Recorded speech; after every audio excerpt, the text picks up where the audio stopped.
大家好啊。那个，安安，你会紧张吗？会那没关系，会我不会、突然被反过来，你是在找我吵架的吗？对啊，那有人这样回问题？太好了，你很进入状况。你刚刚不是还担心吵不起来吗？直接那个你是在找我吵架的吗？对啊，我今天是找玉溪来吵架的，但是可能吵不起来。好恐怖哦。他刚刚跟我说，刚才在这可以讲吗？你还是你自己讲？可讲，给你自己说好了。哦，就是刚那个阿慧说我们要不要吵一下架，我就说啊是哦，怎么吵？我平常都不会吵架。然后阿慧就说，那你是很温和吗？我就说没有，我都自己消化不了的时候就会绝交，一言不合就绝交。对，所以如果找玉溪吵架吵一吵，可能就只是会绝交而已啦，就是再也不会对，再也不会出现在对方，没什么大不了的，就绝交而已。天哪，好，太棒了！今天是找来宾来绝交的吗？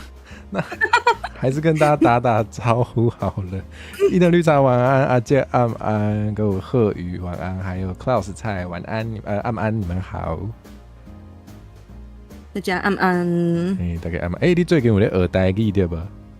有小可头前啊，个甲时大讲小可台语。袂歹呢。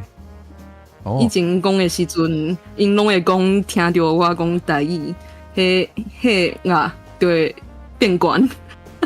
变悬？真吗？会啊。会啊，会变悬。你也会啊？是不是变悬啊？敢有这严重？敢有这严重？今嘛可能是有好一丝啊。因敢有讲你的台语有变好？有讲有进步。袂歹，恭喜！因为是愈讲就会愈进步啊。对啊，以前是会呛声讲，就歹听莫个讲啊，我就会真啥？我就会发性地，我就会发性地。啊，你英语嘛无就好诶，我笑我的台语是安怎？当安尼哦。啊，因个点这安尼。好，大家会使学起来，哇，等一下如果你想用台语跟我们深聊，我觉得也 OK 啊。可能是做困难没，他们会使。可能有一些比较深的名词会不知道怎么说。大概会啊，对，做会变悬。干嘛呀？那个低血压的朋友可以来接受这个疗法，很有疗效这样。天哪！好，鼠人、猫猫可爱跟 Jumbi 晚安啊。好，那我们就来开始聊聊话题吧。哇，会不会太唐突？等一下，不对，我的礼貌去哪了？我们应该要先请来宾自我介绍的。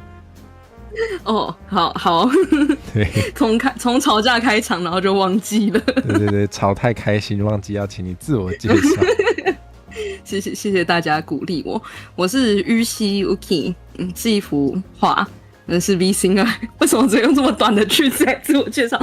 是 V Singer， 平常会开台弹唱、自弹自唱练习或是歌回，然后也会开少少的，但是质量比较不是质量，质感，这叫什么？比较有事前准备的节目，文学企划。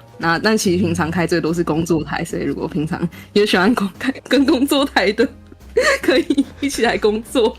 太好了，一起工作，我最喜欢工作了。一起痛苦。太好了，不过确实痛苦的时候有个伴可能会好一点。对。那时候大家就会说看我这么痛苦，他们就安心了。太过分了吧？一种是一起痛苦，然后一种是我就爱看你这样。确实，好像他们也是来找我吵架的。完了。我没记错的话，你的粉丝是叫淤青吗？是因为他们太爱看你痛苦，被你打到淤青吗？没有啦，哪有这么暴力啊？一开始是想说，就是喜欢玉溪的青年呐，对不对？我以为你手上的是武器耶。你说那个摇滚乐武器，直接拿来 K 人这样？没错，轻轻敲醒沉睡的心灵。对，太好了。不过真的就是虽然我很少去看别人的台啦，但是我蛮喜欢偷听你唱歌的。耶、真的谢谢谢谢。就是除了会有直播唱歌之外，也有一些 cover 大家可以去听。耶、谢谢阿辉。真的真的，而且我发现你喜欢听的乐团有很多个都是我也蛮喜欢的。真的吗？例如哪些？尤鲁西卡，耶、我还蛮爱的，我还蛮爱的，最爱。真的真的。然后你还有 cover 那个，我日语不太好。Inochini 哈鲁罗布吗？啊，Inochini Kirawaii Day 对，那首歌我超爱。哦，真的。那我就2首 cover 曲都蛮爱的。对，就是大家如果也喜欢，就去一下。我还有市场调查，有一半的人没有听过你唱歌。他们等蹭到了，没有，是我蹭到。耶，好，再讲要吵起来了，这样也会吵起来吗？对，我们本来是要吵这个嘛，说到底是谁蹭到？对啊，没有是我啦，是我啦，然后吵起来是我，对，跟那个抢付钱一样。好，为了避免我们真的吵起来，我们来转盘好了。好的。不是，照理来说不是应该转了才会真的吵起来吗？先吵了放着。天哪！什么？有人说我们家主播要淤青了？不会啦，我已经整个人都是浅血了，没差。已经很轻。对，好，我发现我太大只了，我来让大家看得到我们的题目。你对中英夹杂的说话方式有什么看法吗？这是主战场之一耶，因为我平常在学院的时候用比较多英文，应该说比较多场合需要用英文。假如说英文写论文、英文看文献、英文讨论课。所以你是会用全英文？对啊，会的。哇 ，international international。那是。如果我觉得自己一个人一直到处街访很累，但是我有想要会英文的人帮我采访外国朋友，是不是可以雇佣你？可以啊，你要雇佣我吗？那大家要先给我钱，我就有钱雇佣你。对，如果你有钱雇佣我的话，我 OK。太好了，又可以让你工作。为什么啊？为什么在工作的时候谈别的工作？天哪，怎么感觉好赚呢？不是好处吗？你也是，我习惯了。你也是，中英夹杂方式哦。我自己觉得是看看听众或观众嘛，就是如果观众就假如说像我平常在文学院内，大家的能力都是中英双语，或是有些甚至是只会讲英文的话，那会晶晶体我觉得还蛮合理的。或是如果有专有名词的时候会晶晶体，我觉得蛮合理。有时候就是脑袋转不过来，或者你读个英文的东西，你转用中文讨论转不过来，我觉得中英夹杂就是还蛮自然，因为我也会。但有时候就是如果是在一个跟这个毫无相关的情境，然后可能听你讲话的大众或者群众或者就任何听众，其实不一定知道英文的，还一直要唠的话，我就会觉得很欠缺考量嘛。就是为什么讲话讲的让人听不懂？有道理，就是你想要一杯 latte 是吗？这个 latte 里面是有 milk， 你可能会 allergy， 你要确定，很烦。而且有时候会这样讲的人，他们也都是讲一些很简单的字嘛，就是会讲什么even，然后就想这种字，就明明中文随便想就可以翻。对，有什么用英文讲的必要吗？那你觉得总 total 怎么样？就 total 就已经是总计了，为什么要总计？真的，但是习惯了啦，对，不会开骂，但是就是会无奈这样。可能毕竟你不会跟人直接起冲突嘛，顶多绝交。我会皱眉这样，是目前是没有晶体到绝交的啦。所以你会真的在人家面前就皱眉？没有，我会就是暗自默默的那个。对，其实跟我的想法蛮接近的，就是我觉得有时候真的难免，因为如果是一些专有名词，你找不到对应的词，不论是突然想不起来，或是它其实根本就还没有被翻译出来，我觉得这种时候难免很正常。而且如果是你也知道对方也很熟悉这些词的话，我是觉得没什么问题。对。不过，对啊，可是我遇到那种我好像我可能比较性格卑劣，就是对于那种硬要唠的，我也不会觉得很烦，我就会觉得很好笑，我觉得蛮有娱乐效果。确实啦，我就想说啊，这样也优越哦，那蛮好笑的。有些会讲什么，就是他们讲话中间会加什么 so， 然后什么 like，、他就说我跟你说啊，这件事情就是 like。对，我觉得 like 什么东西？还有什么？对，这件事情就是 like 什么，或者什么anyway 啊。反正 anyway 我也没有在 care。对，真的好会哦，好像哦。对，太赞了。对，这种就是至少对我来说有娱乐效果，毕竟我性格卑劣，所以也不错。对，我也会觉得蛮好笑。通常这种人就是真的在，其实这种人，因为我自己的学院环境就是大家都会讲英文啦，但是就是如果这种人，然后刚好混入一群大家都会讲英文的人中间的时候，他反而不会这样唠。是因为他会的英文就只有那样吗？对啊，就当大家在说那个，就我们刚刚讨论的问题啊，我觉得这个理论家提出的 homoerotics 这个词呢，然后他们觉得我是谁，我在哪里，然后他就不会在那边 like。好像是哦，对吧？就是或者真的到就是你需要用英文的场域的时候，反而不会在那边假装，所以对，的确。而且有时候我觉得除了专有名词之外，有一些是可能我有时候会看一些欧美迷音啦我是觉得有一些迷音翻译过来就会没那个味道。确实什么 be like， 对，这个比较常看到。be like 我也会有。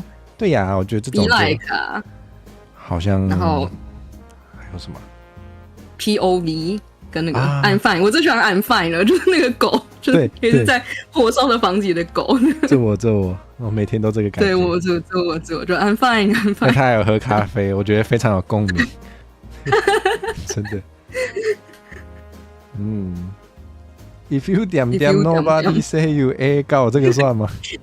这我喜欢。这感觉主要成分其实是英语，只是里面有一点福建话嘛。这个是哪一部啊？好像是新加坡电影是吗？我对 Singlish 就是我觉得蛮可爱的，好像就是因为那是他们习惯的讲话方式。对呀，我记得你对语言学有研究吗？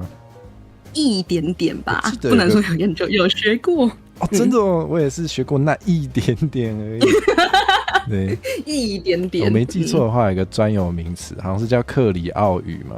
是，我昨天开台才讲到，真的就是那个，就是在那个文化大量接触，假如说突然要贸易啊之类的时候，那个第一代突然开始接触一个外语的时候，他们会讲，假如说中文跟英文好，他们就开始讲中英交杂语言，然后文法是不固定的，然后会就是中英交杂，它是因为是要急速适应环境跑出来语言，但当这个语言变成那个族群就是一直传下去的语言之后呢，到下一代那个语言就会固化，然后会跑出就是那个语言或语言分子里面特有的文法，那个时候就会变成克里奥语。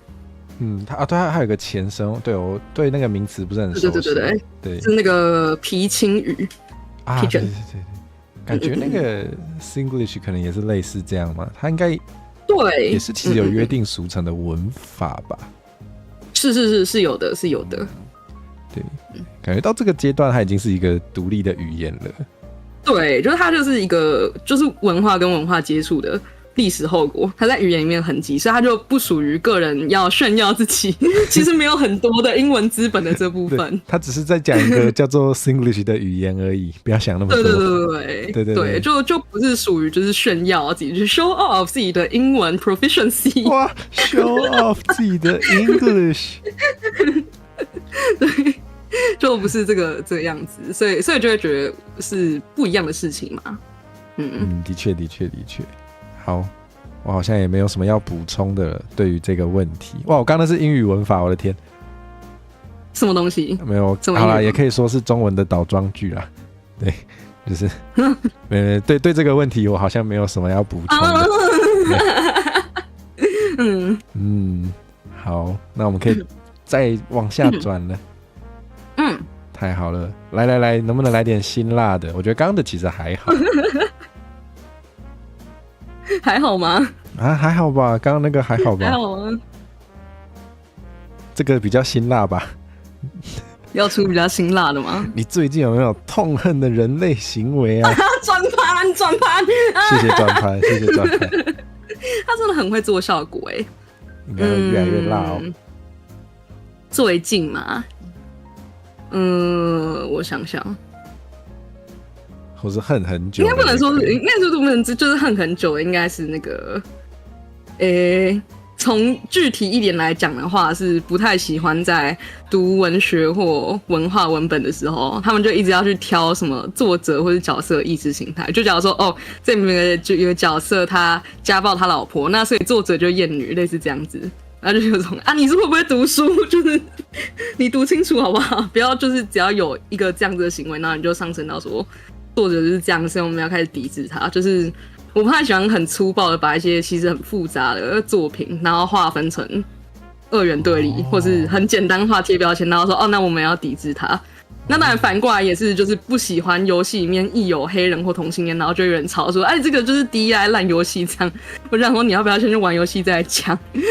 哦，懂了，有点就是只抓着他的一小部分，然后就对直接打翻他。哇，有时候就是会想说，对，没有，我只觉得在某些族群里面特别严重。很多吧，就是会想说，他明明就是，假如说他是一本小说，他明明就有300多页或者什么400多页，你为什么就是只抓那2-3个字？所以那2-3个字还是你自己贴的标签，不是他里面真的有的。可能有点断章取义嘛。对。哦，所以你是很常会就是感觉到看到有人在做这件事情。对，就是网络上滑一滑，然后就会开始皱眉。哦，真的，你会滑脆吗？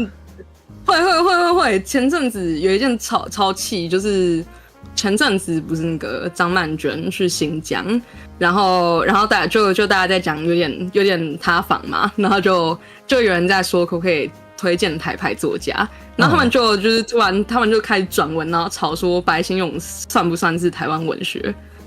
然后就说哦，然后他们那个反方就是 be like， 对，他就是国民党高官，骂国民党高官，然后或是说什么他喜欢中华文化，所以他就是不是台湾文学，然后就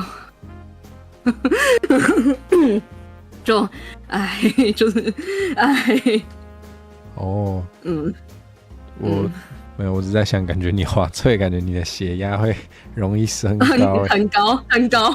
我后来开始比较常滑推特，就不太滑脆了。我就会想说，就是该怎么说，那个时期的，就是比较亲中华民国，跟这个时期的比较亲中华民国是不同的事情。这是第一件事。然后第二是白先勇本人他，就算他有用小红书，然后他确实是很受中华文化的影响，好，叫做他很喜欢《牡丹亭》《红楼梦》，但他本人就是也没有，就是截至目前为止，他也没有去新疆玩，然后或者说就是祝中共国庆日这些这种事情。就是我觉得人的认同其实是一件很复杂的事。那如果就是他整个家族或者他生活的环境本来就是比较亲那边，可是他生活在台湾，然后他也是很努力的在参加台湾文学各大活动或者培养后进。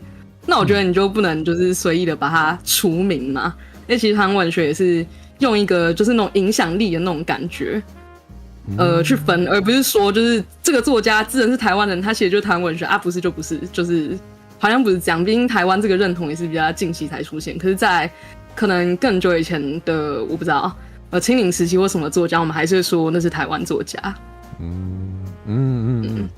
这样想想，其实是很复杂的。对啊，就人的认同跟我觉得就是文学跟政治绝对是有关系，可是你要把所有的文学通通都用很简单的标签去把它分成政治的什么倾向的话，我会觉得那你干嘛读文学呢？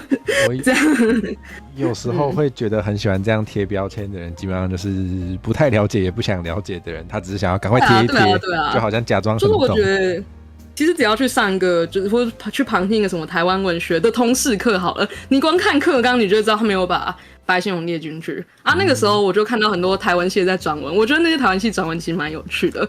他们就会说，因为台文系有一个例子嘛，有一个作家是左派作家叫做陈映真这样，然后他是支持左派统一，他是很有乡土关怀。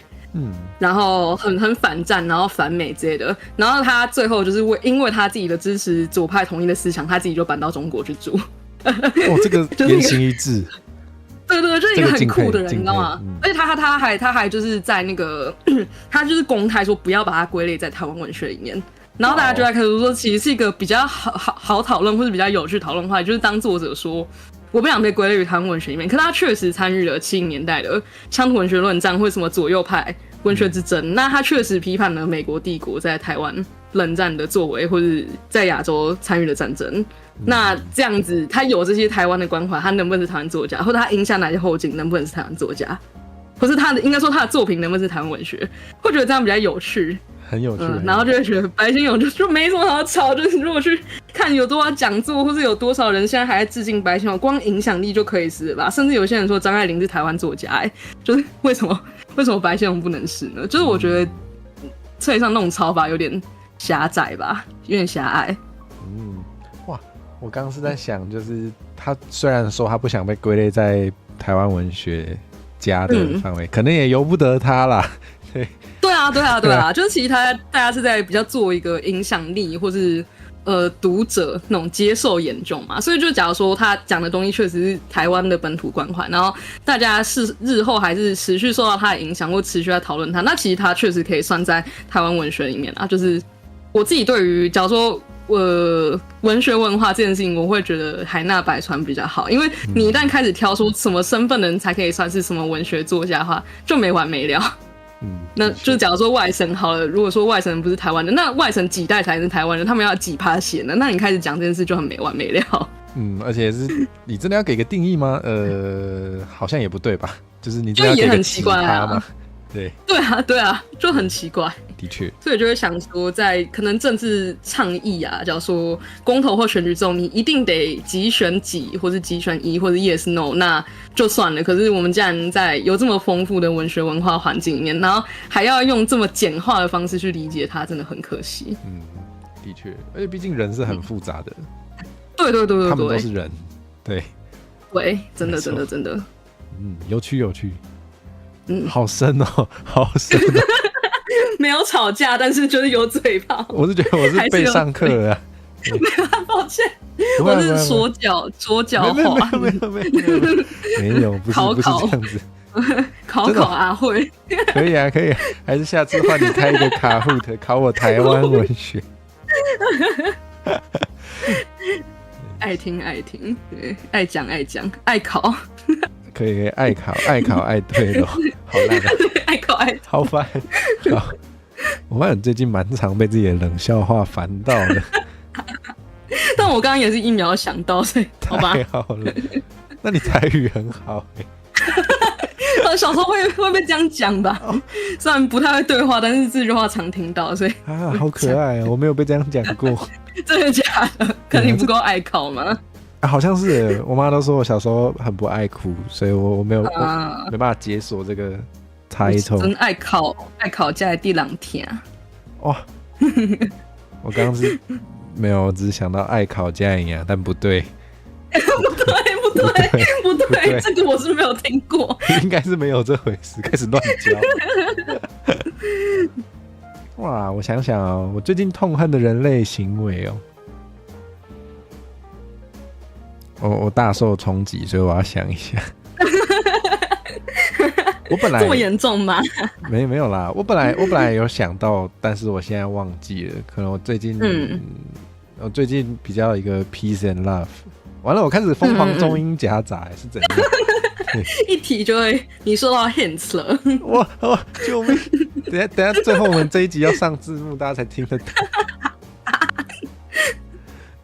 最近痛恨的，我觉得最近最痛恨的还是，就是有些人他对某些事情感兴趣，比如说我随便举例，比如说有些人对台语有那么一点点兴趣，有但不多，然后他刚好看到陈火蛇好像懂台语的时候，就会一直问，不是说不让你问，但是有一些问题很明显是你 Google 一下还比较快的，我就觉得这种人是怎样懂，蛮烦的吧，就是。会想说 Google 就可以的问题，为什么要浪费我时间？哦，你也会遇到这种人吗？会吧，就是常常你会英文的，自己来帮我翻译一下。真的，哇，超常见，超长的。对啊，有时候难免就是发表一些对发表一些对议题的看法，或者一些立场明显的想说的话的时候，就有些人就会来找你吵架，然后他就会说为什么你这样主张，你的证据在哪？我就想说你不会自己查哦，真的你硬要来吵架，怎么不自己做功课？有很多是你就是很努力的打一个诚恳的论述或什么，然后结果人家就挑一个最简单，他 Google 就可以查到的东西，然后来回教你说什么现在社会呢有一个根结的厌女结构，然后你噼啪打了一顿，然后人家说可是我不讨厌女生啊，为什么要说我是厌女？超好笑，完全搞错，血压升高，对，这种感觉啊，就是。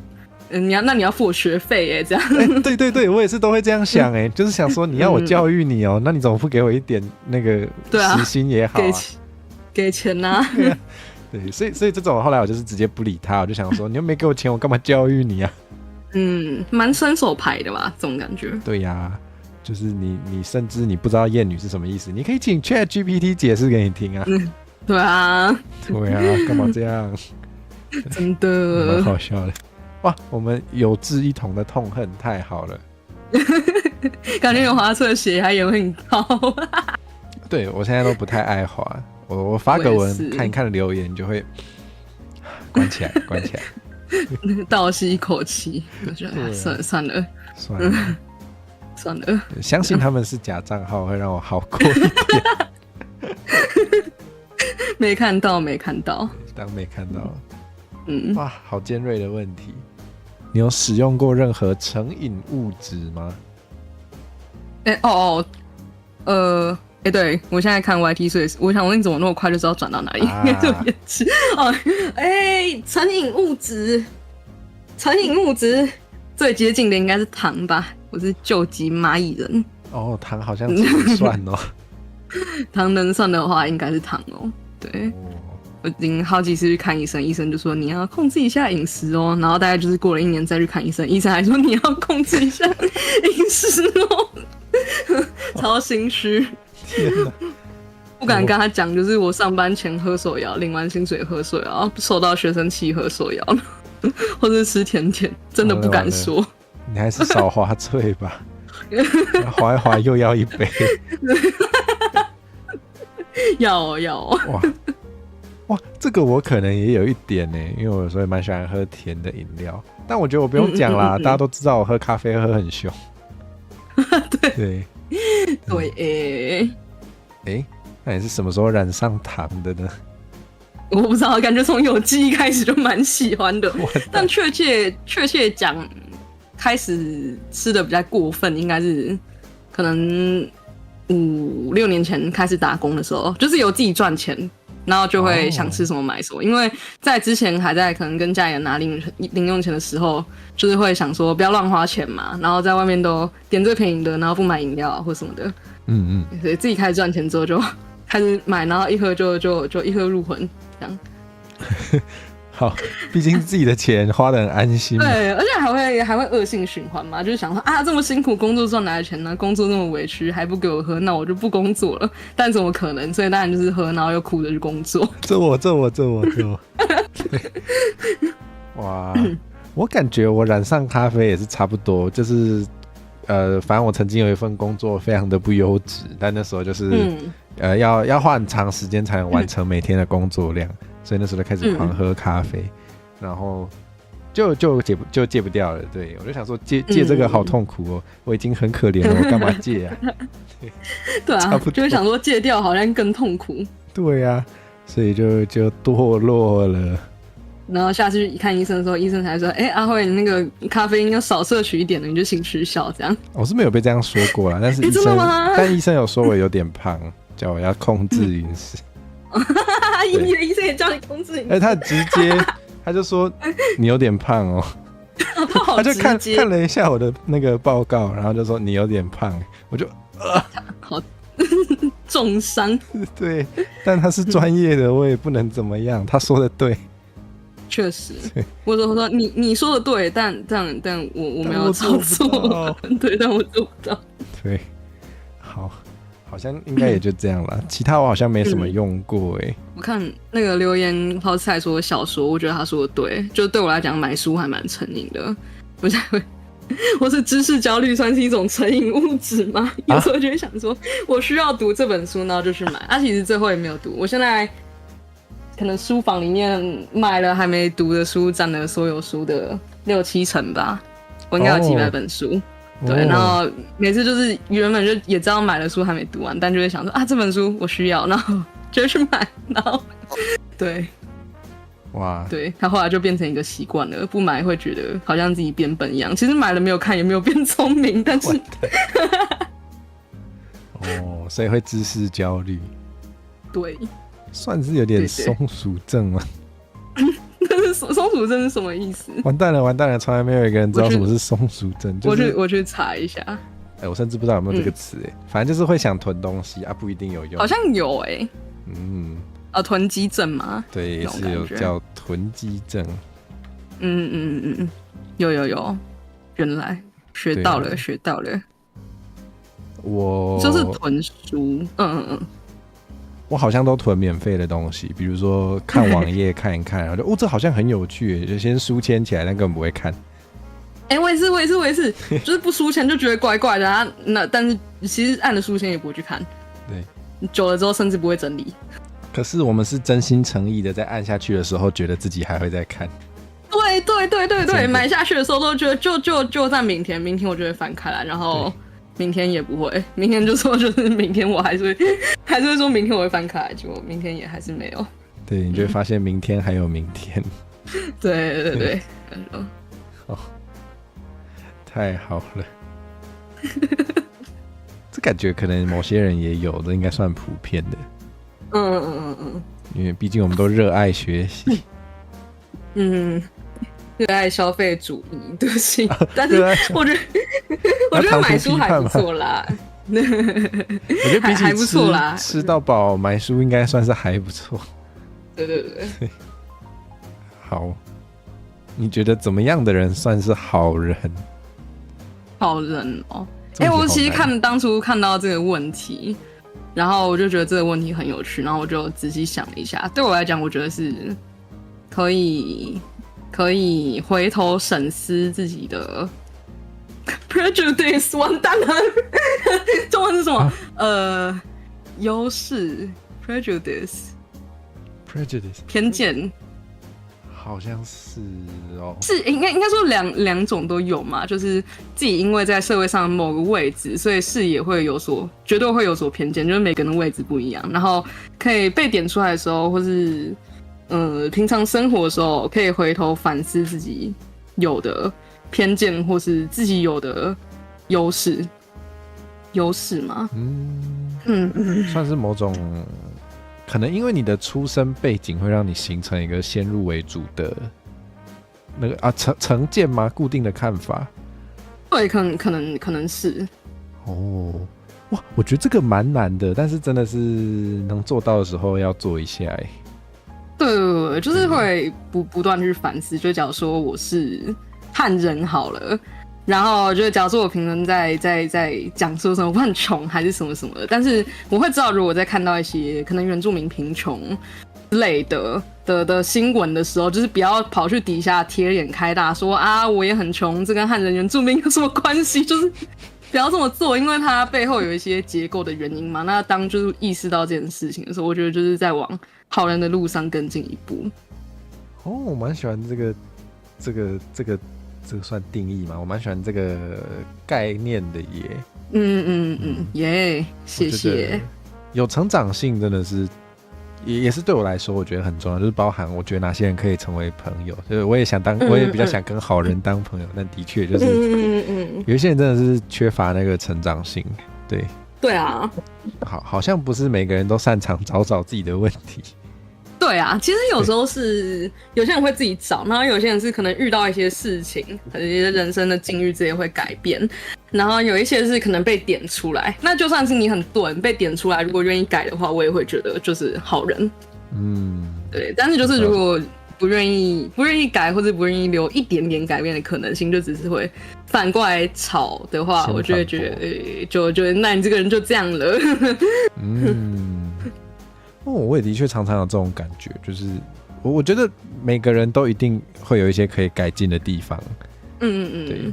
但有些人好像永远没办法察觉到这件事情，或是他不在乎，就是对啊，就真的是自己过得好就好了，然后他不在乎其他人有没有受到任何形式的压迫。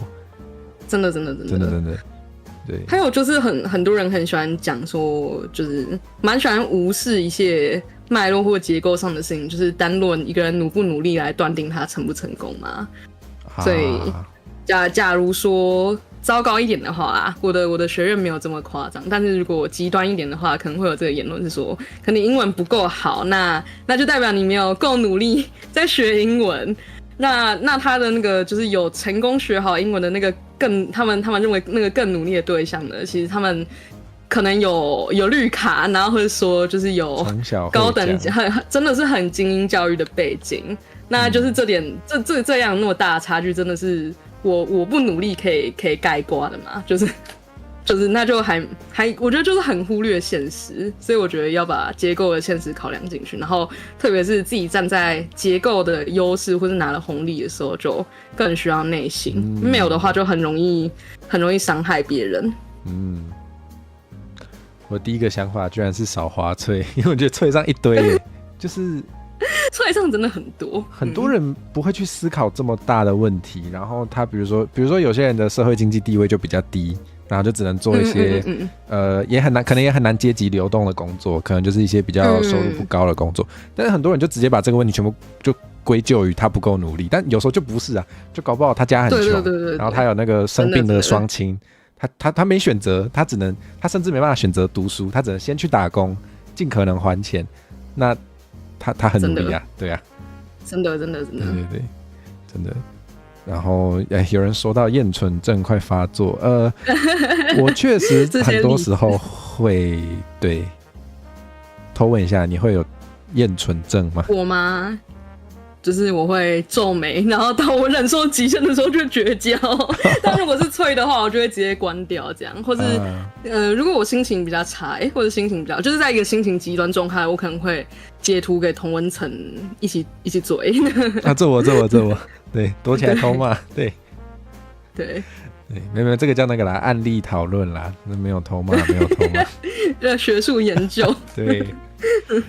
我确实也蛮常会有这种厌蠢的时候，但可能我想比较多，然后我就会想说，我比较了解这个问题，或是我比较有这些意识，然后我就因为这样去讨厌不懂的人，是不是也有一点傲慢？有时候会这样想，但我能量低的时候也不会想那种事情，能量低的时候就是关起来，对啊，我觉得能量高，我觉得其实是可能发文的时候还是看得出来那个人他是就是真心的不懂，想知道呢，还是就是他自以为他懂，那我觉得自以为他懂那种没什么好讲的，就透出一股傲慢气，但其实很多东西根本就没看到。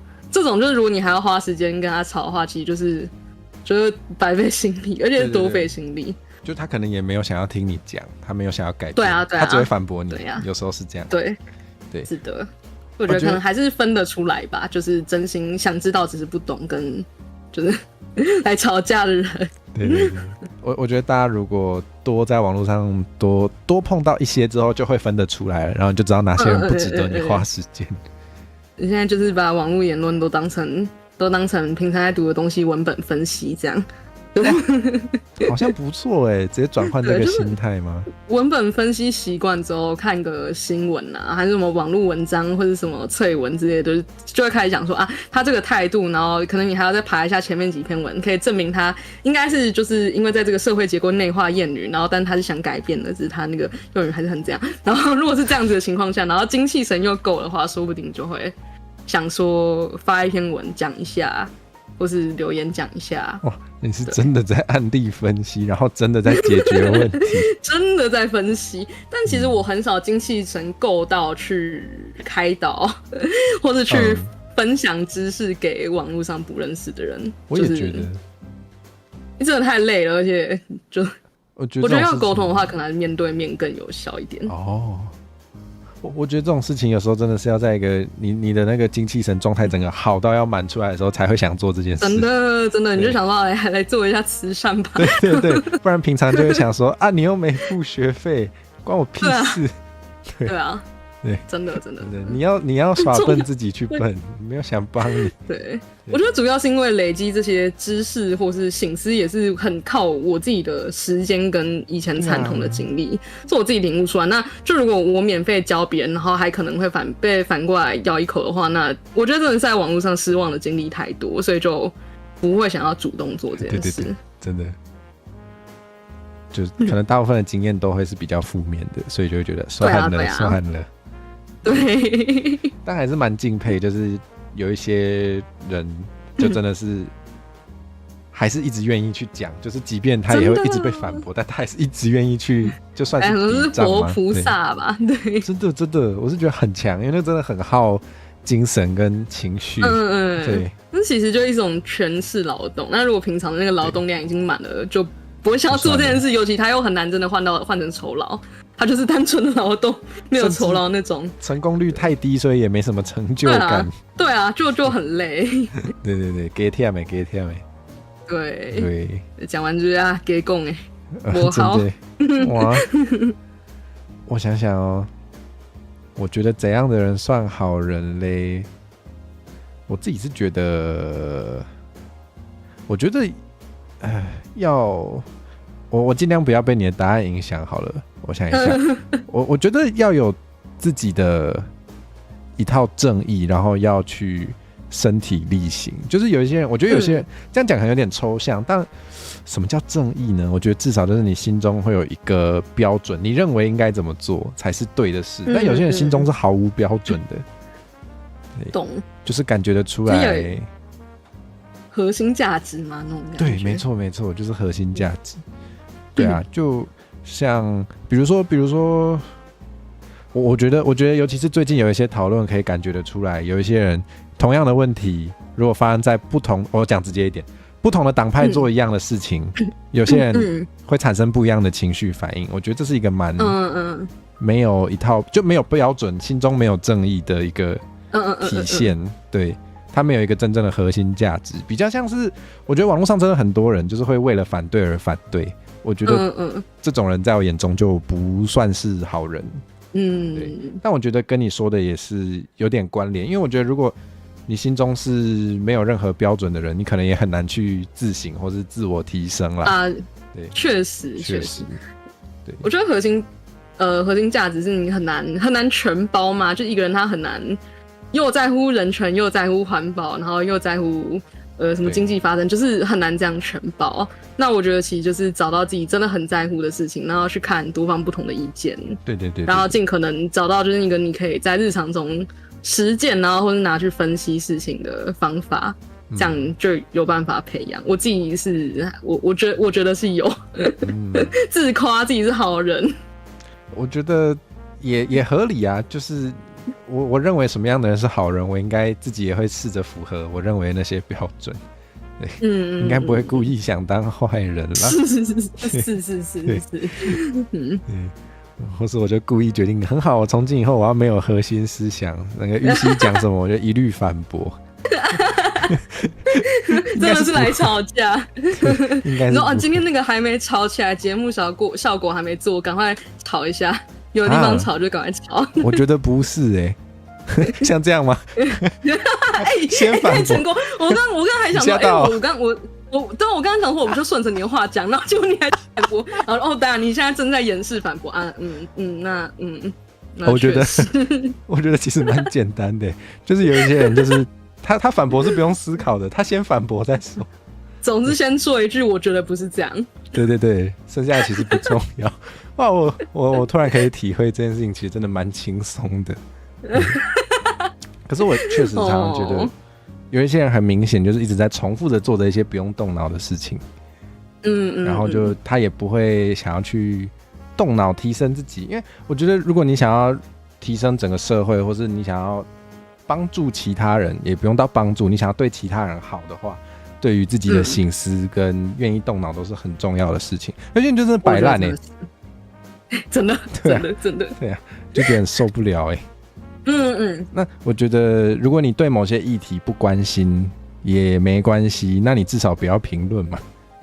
对，我觉得就不要碍事。老实说，不关心的话，也不要碍事，然后不要望文生义，觉得自己是专家，然后尤其什么做人文社科都是笨蛋，发明一些没用的新词之类的，我觉得真的不要这样，超要命的，真的不要这样子。或许可以让这种人体验一下，就是你先看一下他的专业领域是什么，然后开始反驳他。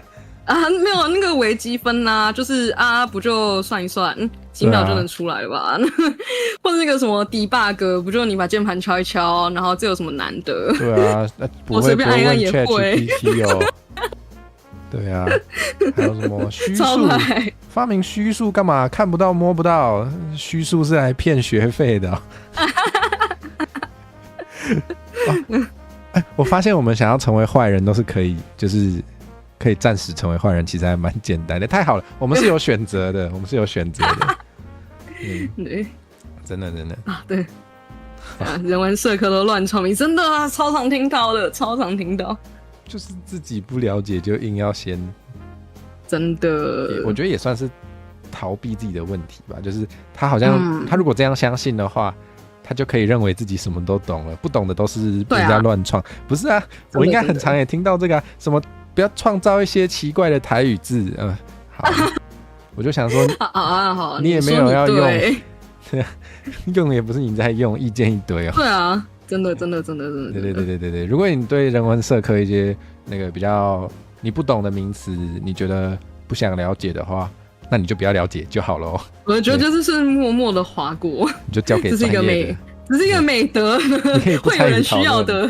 就算你不需要，还是会有人需要。对啊，不要说人家在乱创名词，那就是单纯人家浪费研究经费，不要这么说。对，单纯来碍事，来逞一下嘴快而已。真的我想到一个例子就是性骚扰这个词，它原本是从社会科学场域跑出来的哦。所以就是我们现在在日常生活中想说你受到性骚扰，你就赶快去告，然后或者什么不同性别都有可能会受到性骚扰。这个我们现在觉得是普世观念，然后大家都应该要知道的事情它一开始也是学术界冒出来。那如果当时那个研究者就一直被攻击，说你不要乱创名词我不给你经费咯，那现在搞不好我们就没有这个词的保护或者启发。对啊，就是。有时候这些名词还蛮重要的，就是没有名词的话，我们就不知道怎么描述一件事或发展那个论述。所以我觉得大家要有点耐心嘛，就是不要嘴人文社科人创名词。我觉得毕竟人类的思想还是在进化中的，所以势必会有很多概念是我们现在的人可能想象不到也不知道的。对啊，像什么情绪勒索这个词，几十年前可能也不存在。真的。对啊，但是现在大家很常用，然后还觉得很好用，那就是它可能有被发明的必要。对啊，就我不知道有些人就是很没有察觉到世界是会改变的吧。对，尤其是可能是那个框架里的一些，你讲的比较委婉嘛，你说已经有拿到红利的人，我觉得有一些既得利益者，就是他没有察觉到其他群体是被压迫的。所以他就不在乎。对，为什么会需要这个词？我不需要你不需要，其他人需要，真的是不要碍事。真的有够靠腰的，真的。没错，好同温哦。对啊，我其实有预想到啦。我也是有想到的，蛮同温的。没办法，希望我们可以吵起来，不然没什么看头。你大概要开始就是我每讲一句就反驳一句了吗？那感觉是为反驳而反驳，很难看呢。其实刚刚那句话你只要回不要就是在反驳了。错过了，好可恶。我觉得不是要好好用，好烦。好，你曾经在哪段关系里面学到最深刻的教训呢？这个有什么好反驳的？这个好像，我觉得这个还蛮个人生命经验，我不知道，你要想办法反驳吧。我自己学到那个，其实是一个阶段性的东西。我一开始，就是有蛮多情绪困扰的，然后那个时候虽然有很多可能朋友或是交往关系，但是就是会想要靠自己，但是结果自己变得越来越孤独，越来越难相处。然后所以后来就去寻求一些专业协助，他们就说你可以依赖你的朋友，就是你要相信你的朋友或身边人是有办法接住你的，这是前情。然后但是我那之后呢，就开始适当的示弱嘛，就是我觉得适当的示弱，假如说该请假的时候请假，或者该传讯跟朋友哭一下就哭一下，这样。但是我觉得在一个很有压力或是精神有点状态的时期的时候呢，心中对于那个适当的量词会变得有点奇怪，就有时候会讲一些一般人会吓到的话，但就讲说，就是这也没什么吧。那结果就是之前在一段关系里面，就是比较该怎么说，讲一些比较负面或什么的话，但对我来讲那还是正常范围。就对方就久了之后就觉得有点不堪重荷。重女，然后到最后后来就现在的那个更新版的学习是人还是要靠自己，就是，然后就是如果真的情绪抒发不出来的话，可能就我就是告诉自己可以闭嘴这样。但我觉得我就是一直在这两方面就是我就是决定要走哪一方，就是矫枉过正，然后再摆荡到另一方。哦，对。但现在还在找平衡。好像我有时候好像也有一点，就是像是矫枉过正嘛，就是我原本有一段时间都是非常温和的，完全不会用比较激烈的方式表达自己的想法，但是我突然发现那样做还蛮爽的之后，我就开台很长大抽特抽。我有时候会想这样是不是不太好，但是暂时没有人要改过来。对，我觉得开台应该还好吧，毕竟开台跟就平常的对人关系又有点不太一样，是不太一样的环境啊。就有时候开台其实观众蛮喜欢你这样的，但是如果我是跟身边假如说日常生活中会见面或是很密切往来的朋友好了，他们可能就没有办法接受，就是总是讲话这么激烈。对，会有一点，可能会有一点压力。希望我的观众不会觉得有压力，应该是还好。我想想我在哪段关系学到的教训？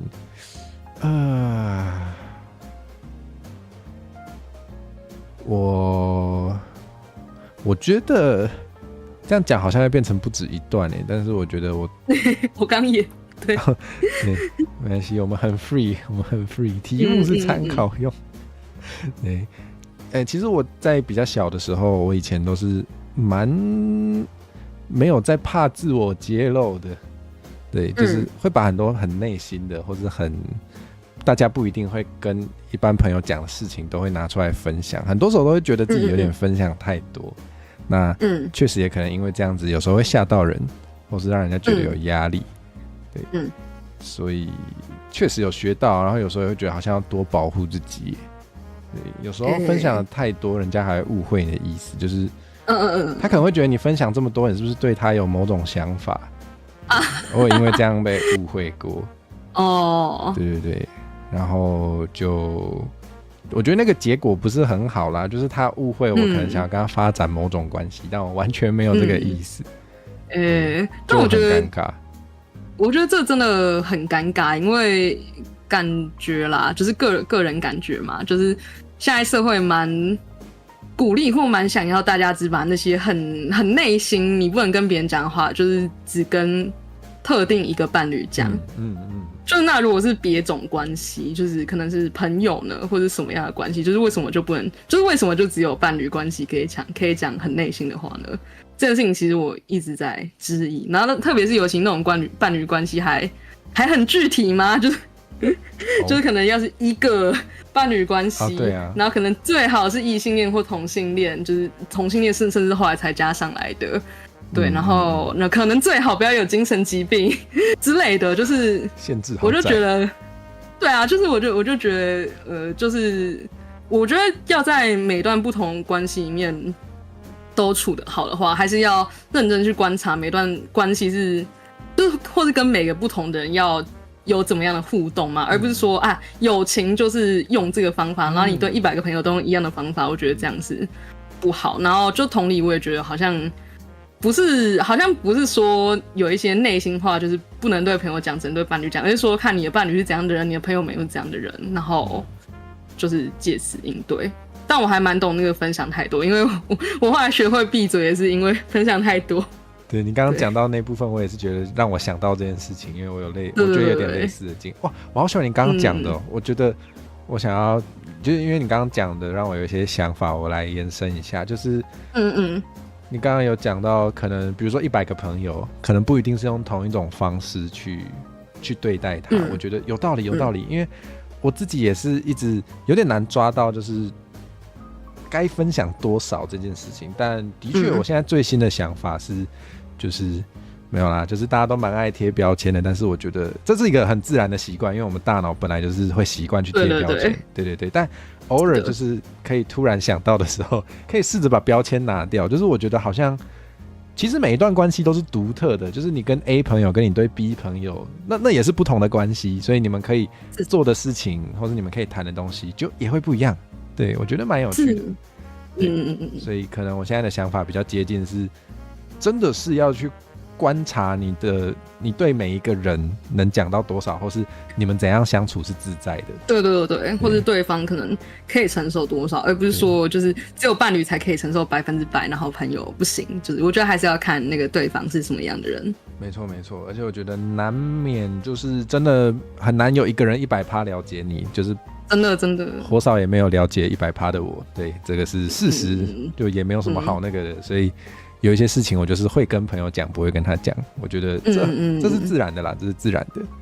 我觉得还蛮大家可以，就是如果大家刚好也有一些类似的困扰，可以试着往这个方向想想看。耶！哇，好有营养哦，好有营养。媒体都在说那个吵架的机会什么时候要吵架呢？然后媒体对我也这样想，对，是呢。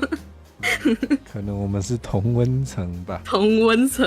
对，马上被讲了，说好的要吵架呢。我尽量。难道我们只能吵那种什么很无聊的吗？就是食物宗教的问题。请问你维力都吃汤的还是干的？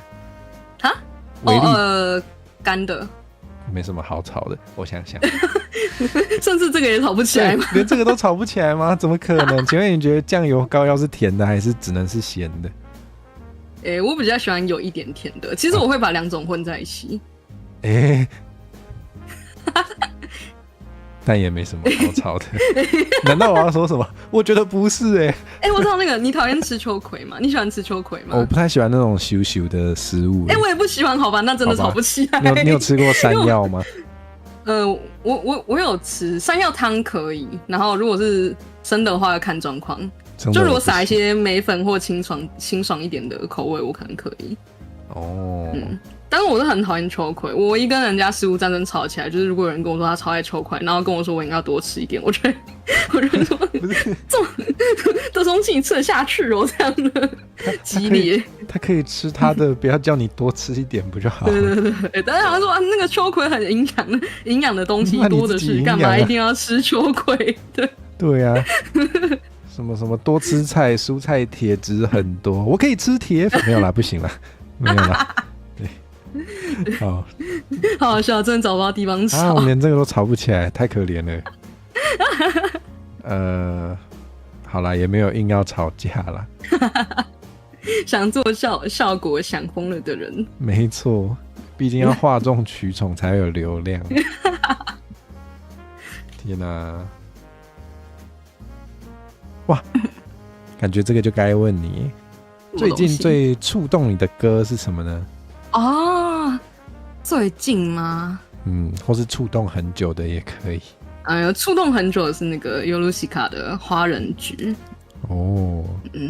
那是他们有一张专辑叫《倒座》里面的，我把它打在聊天室一首歌，然后他的那个他每一段是重复的旋律，但是他歌词有点不一样嘛，有点像是一个故事在往前进的感觉。然后他那个故事就在讲说，去世者或第一人称他起来，感觉昨天晚上有人来过，然后开始想说，是不是被仙人跳这样？但后来又觉得好像不是，然后他就一直觉得自己好像忘了什么东西，然后发现生活里有很多另一个人存在过的痕迹，但他一直想不起来。那后来才想起来，说是有一个深爱的人。然后我后来就觉得，哦，这其实很创伤吧。就是如果你很亲爱的人，他就是用各种形式离开了，然后你实在是创伤大到一个程度，你其实也只能遗忘。可是你也不能真的，就是没有办法真的遗忘，你还是想说，我是不是忘了什么？对，我觉得那种惆怅或者创伤感很感人，这样。原来如此。我想一下，最近触动我的歌，本来想自肥，但是算了，就是那个怎么念啊？9595啊，9595。对，因为那个台语的数字有2种读音，一个是对，好告。对，告跟 give，就电话号码会用 give，对，讲号码的时候会用你。原来。对呀，还蛮。give 我很好听啊，谢谢，超赞的，超赞。那个也是我有跟首播。哇，那你要 cover 吗？cover 起来吗？你看到一个人就问一次。我甚至叫我的观众也要 cover， 真的有人 cover， 太棒了。真的假的？对，还有放到我们的 DC 里面，好赞哦！对啊，这应该不算触动我啦，因为是我把一些自己的经验跟想法写出来，所以应该不算是他触动我，是我把它写出来。对，啊，有一首是我前阵子歌会有唱到的，是 Mizuki 的，叫做 Class of， 你那个。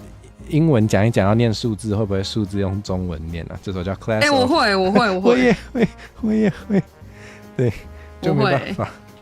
Class of 什么数字吗？2013，对，2013，我会记不清楚数字，听起来像年份啦。然后这首歌，我觉得是在讲一个跟我目前的状态很像，就是有点像是追求梦想，但追求梦想的同时，那个经济能力会很不好。然后就会有一点想要向家里寻求帮助，就是会觉得说，我是不是应该放下这个梦想去给其他人追寻？是不是应该先能负担得起自己的生存费用？但是想一想，又好像会觉得，是不是还可以再做个几年的梦呢？对，就真的会有这个挣扎耶。我自己也是就是。我觉得我是属于偏放弃的那一派嘛，但是就真的也是放不了，所以就一直修正路线的感觉吧。所以你会想要寻求一个折中吗？对，就是如果可以的话，我也会说我想走学术，或者其实我一开始想走创作文学，然后后来就发现创作不可能，然后第一个折中就是那来走学术，然后走学术之后就发现就是原来学界很多都是要去美国或什么，然后后来又发现那这样不可能，那后来就说那不然改走东亚，就是看要在台湾或日本读，然后但现在就又转说可是读博士班也是很花时间，那要不然硕班毕业就先赚钱，然后看赚不赚得到才读博班，所以就是一直在修正跟妥协的感觉，可是也没有到真的放弃啦。我觉得我是没有办法放弃文学。哇，我想我多少有点类似的，就是我其实也有折中，就是我本来最一开始我的频道是全台语的，甚至那个文案也是全台文的，但真的推不动。对，我有去考古。谢谢，我又有时数了。对，就做一个其实蛮大的折中，但是我现在蛮高比例是讲中文的啦，但是就也还没有放弃，对，可能我也比较有时候有点浪漫嘛，有点理想主义，就是会觉得好啦，再拼一下，而且就也交了一些坏朋友，就没有啦，没有坏朋友。就是有一些朋友也是有在做类似的事情，就会觉得好吧，人家也这样聊对，那我好像也可以吧，大不了就是也不会只有我饿死，我还可以笑他，对，或是他如果成功了，我饿死了，我就跟他乞讨，对。他如果成功，你就可以去蹭啊，对啊，确实已经有这个打算，对，真的。猫猫卡爱想问你，博班也是继续读文学吗？对，想读就是对想读文学，只是就是一开始我的那个方向也是想读比较文学或世界文学，但后来就发现这个学派根本就是都要去美国或英国选一边读啊，真的是付不起。而且真的很贵，而且后来就是会觉得很生气嘛，就是因为也不是英文，就是不是英文母语，然后他明明他那个 title 是挂世界文学或比较文学，可是他们只要做的那个研究的文献，他们就更喜欢你全用英文的文献来做研究。那我就会想说啊，说好的世界或国际结果就是，也就是你们就更喜欢你们看得懂的东西嘛，就是后来就会生气吧，就是会想要做离自己更亲近或是有共鸣的东西。一方面是折中，一方面其实也是兴趣转向，应该就会变成某种东亚的文学或文化研究。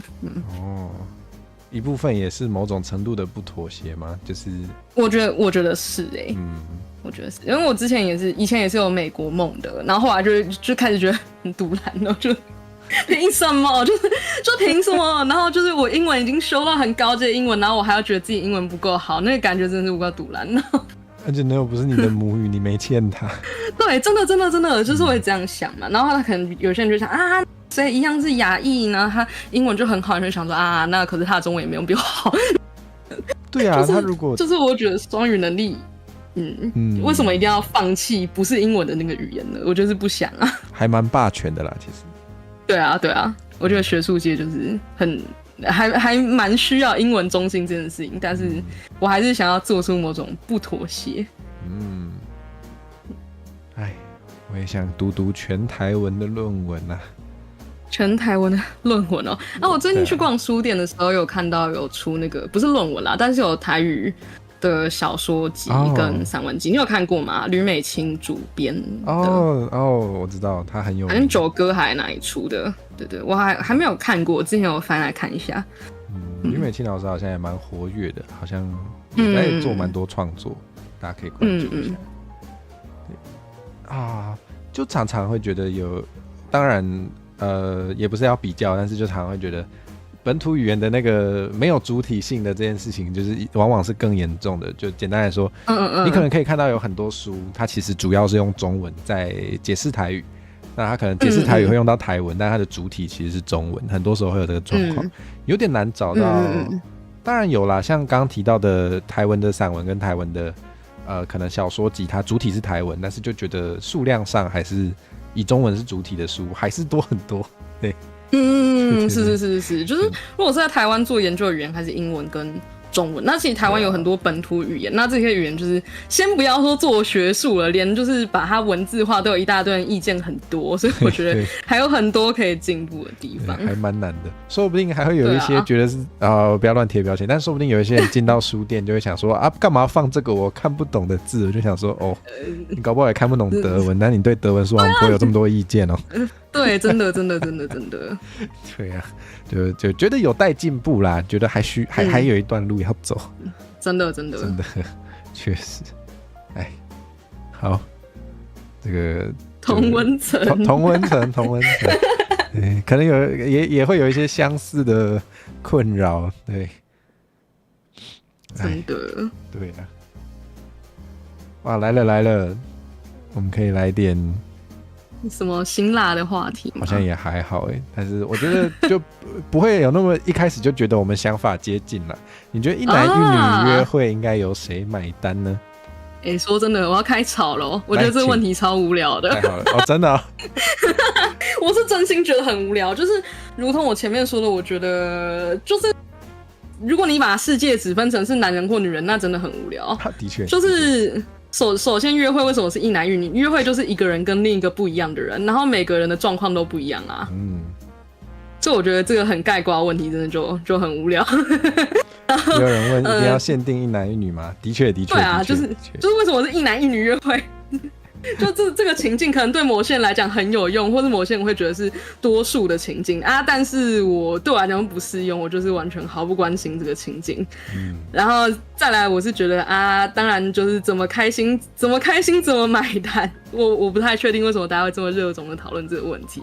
对我来讲，我会觉得首先是我有听过有一些为了准备惊喜，所以偷偷带对方去一个高级餐厅或什么，但我觉得要先确认双方的预算都是同意的，就你不能说，其实有一方的预算是比较低，然后你还要他付，然后或者说你就帮他付了，结果就有点像是在施恩给对方的那种感觉，这我就觉得不行。我觉得宁可舍弃一点惊喜感，也要确认预算。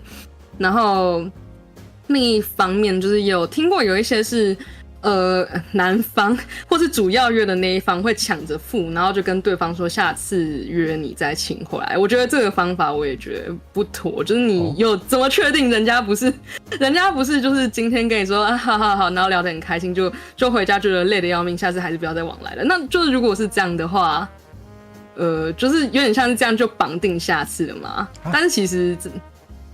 我就觉得不一定不一定要这样嘛。我以为会这样讲的人其实是有某种觉悟，就是他如果下次不想跟你再见面的话，就也不会再去。然后好啦，确实有一些人还会事后追讨，是蛮怪的。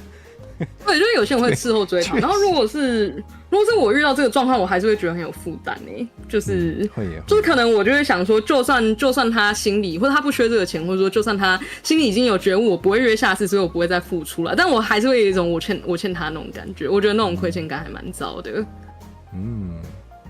对，有道理。对，我个人是都觉得各付各的，还是乖乖回答了。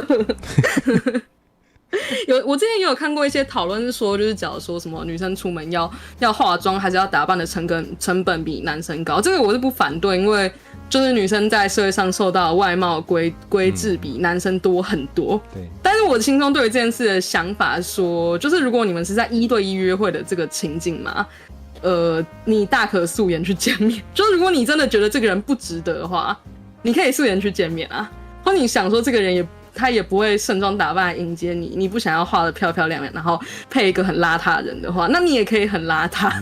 我不知道为什么一定要就是你就化妆去了，然后期待对方要请客。那就是反过来说，就是其实你们也可以都说好，那当天都要穿的整洁一点，要化点妆。就男生也可以化妆啊，为什么就是一定是只有女生化妆？对啊，真是。对，所以我就觉得这些可能衣着或化妆这件事，如果是真的觉得很不公平的话呢，就是大可不要为了他化妆，然后就各付各的，就是不要先预设说人家会帮你付吧，这样。我这个问题有点钓鱼啦，就是我感觉得出来，就是肯定有很多可以讨论或是质疑问题本身的，对，但我就是蛮想抛这个球的，对，的确，就是我觉得。有一些人跟我们不一样，就是有一些人还蛮习惯被一些可能算是社会上的，当然也可以说是一种约定俗成的一些旧习惯制约的，我觉得蛮常见的。那我觉得确实是。对啊，然后就有时候人家想要讨论这样合不合理的时候，往往会有一些人他的主张就是啊，就都这样啊，就照理来说就应该是这样啊，是，就会觉得哪有啊，就是。难得要买单，那就是为什么？对啊，为什么？就是对啊，我又不是付不起，就让我付自己的不行哦。对啊。不过我有想到一个前提，好像刚刚还没有先聊到。你说就是我题目写约会，但是其实约会的意思也是有一点歧义的。确实。你看到这个问题，你会想到的约会是什么样的？就是友情的，还是可能有恋爱的意图，或是发展机会的？对我来讲，如果是我会认为他可能至少比约吃饭还要正式一点。你说可能会有一个一起去一些行程这样子。对，就是至少他可能要是，假如说先订餐厅，或者至少先查好在哪里去吃，而不是说什么就是当天早上才说，那个我加班，那我们改吃路边卤肉饭这种感觉嘛。就是至少在我个人的语用而言，我会觉得约定可能是会事先排好，可能至少很简单的行程或者餐厅，或是事先，假如说我刚刚讲预算的事情，可能要先事先确认好的这种感觉。然后，但是至于就是他抱歉，你要讲什么？没有，我要很唐突的分享。我离开大学后没有听到语用这个词，还蛮怀念的。没事，我打断你了。语用，好唐突哦，好唐突哦 ，pragmatics。我现在要 show off 我的专业英文。OK， 谢谢。约会，你这么讲确实，该怎么说？我其实还蛮不喜欢，或是没有那么喜欢约会这件事情跟恋爱或者跟性绑上边，就是他一定要绑上边这件事情我不喜欢，所以在我个人的实践里面，我是会把，假如说我跟朋友平常会随意约吃饭，但是可能有一次我们决定要某个人他工作有个成就，我决定要来一个友情的庆祝好了，我可能就會說寶我们去约会这样，那他就是朋友跟朋友的约会，只是比平常吃饭更正式，或是更有那叫什么仪式感一点。我要用对，可是我这个什么语用跟我蛮接近的。对，这个语用对不对？只是说，就是我觉得是我看到这个问题，我大概就是也是想到那些网络上的讨论，那我很明白他们的语用，我很明白他们的这个用途，就是在问那种以恋爱或是以交往，或者是甚至是以性为基础的那种讲法，所以我回答也是从。应该是对，所以我回答也是从这个方向回答，但我个人是我比较喜欢跟朋友约会，然后我对那种什么相亲或是那种什么择偶的约会并没有太大的兴趣。对，所以我对那个议题也没有太大的兴趣。合理。这么一说，我也跟生理男性约会过呢，就是真的，也就是不错啊。就对，我觉得你那个描述好好用哦，友情的庆祝，的确就是对吧？对呀，一起纪念一下某件事情，就是并不是那种关系，但是就一起约去有点行程，然后先约好某个吃饭的地方，感觉就蛮不错的啊，蛮不错的。对啊，我最近就是有在看到，或者我朋友圈可能比较酷一点。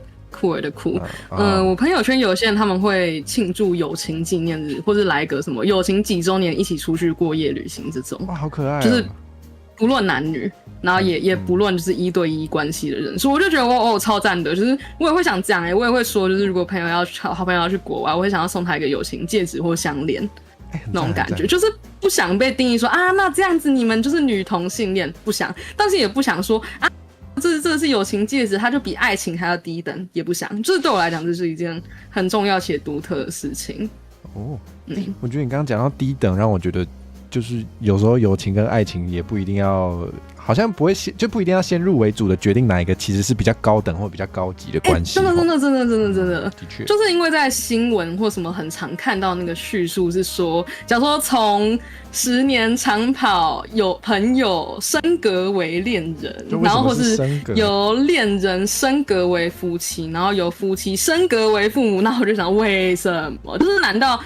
就是几十年的朋友变恋人变夫妻变父母的这个关系珍贵很好很珍贵好了，那难道几十年的友情就不珍贵吗？对啊，为什么要升格？就是所以友情比较低等嘛，这样。然后唐突揭露，我有那个曾经单恋过的人，到现在是非常好的知心好友，我也觉得没有退化没有降级啊。真的，我也有就是分手过，然后就现在也是很好的朋友，就是并不是一个什么很尴尬，然后或是下一步没有以前那么亲密的关系，其实不是，就只是以不同的形式在关心对方。的确，就不能是衰变吗？什么东西？那个 Klaus 蔡说，就是关系的改变就不能是衰变吗？衰变？什么半衰期？那个叫什么？婚姻是爱情的坟墓，听起来还蛮衰变的。确实，蛮有趣的。留言区好多人很有共鸣哦，那就是跟大家推广一下，可以去关注无浪漫社群或这个认同。就是我觉得对，应该会有点共鸣。因为前阵子我的观众推荐了，就是主要是给我想一下，反正就是主要可能是写给女同性恋看的书，但是我觉得好像很有趣，所以我买来看了。对，我昨天失眠睡不着，就开始狂看。对，我觉得还是得到一点启发而且我确实有产生一些对我自己有用的新想法，所以我觉得就是不论你目前自己的认同是什么，你多有一点知识，要知识焦虑，多有一点知识其实通常不是坏事。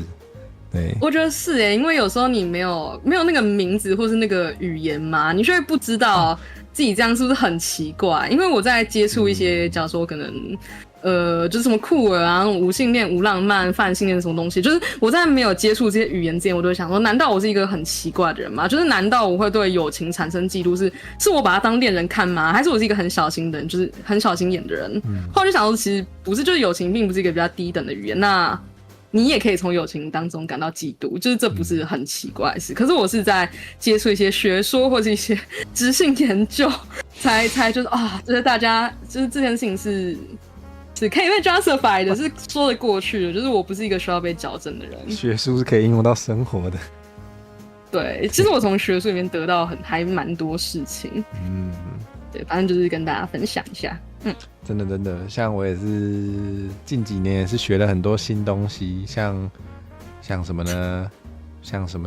就是1对1的关系也不一定是真的适合每一个人。虽然我现在很明显，对，虽然我会被抓去凑 CP， 但那是另一回事。就是我很明显是有一个就是1对1的伴侣关系的人，但是不代表每个人都应该这样子。然后我觉得去多了解一下有什么样的可能性，其实是还不错的，通常都不是坏事。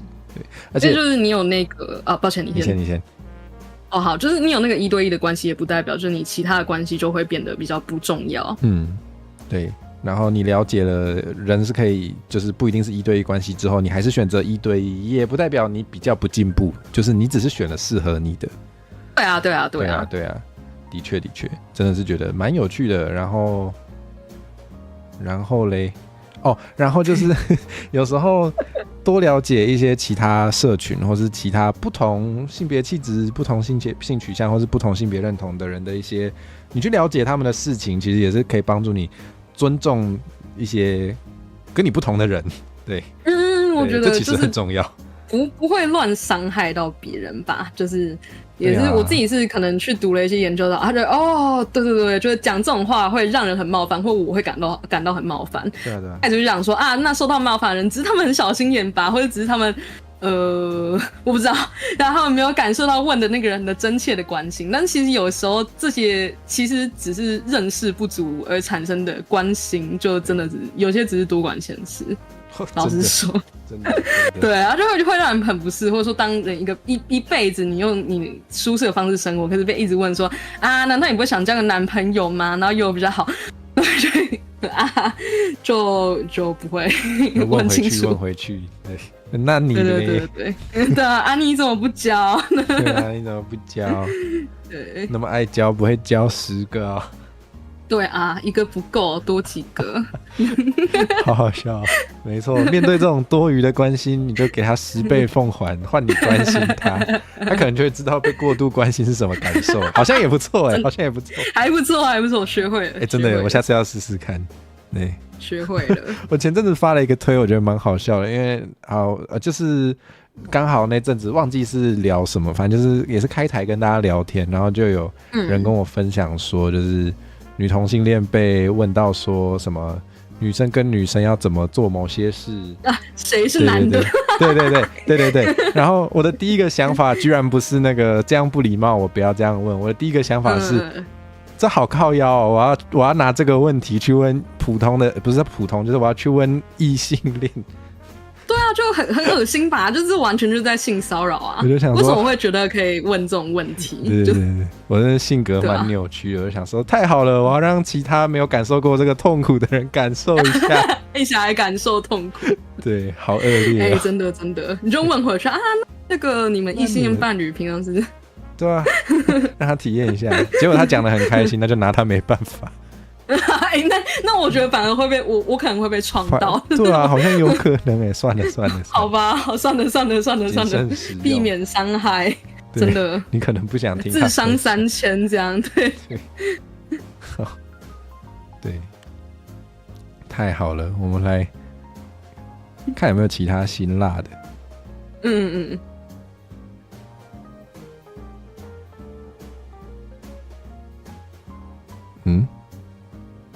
上我本来说跟人聊到10点，但是聊得很开心，也可以继续聊。你要聊到明天早上6点是吗？也不是，现在就是没有在写论文的时候，我是尽可能不想通宵。我们的极限就是把那个转盘转完，其实也没得聊。对，好像也不是转不完。好难哦！我也觉得好难哦。这题真的很难。那我先分享我的想法。对，请。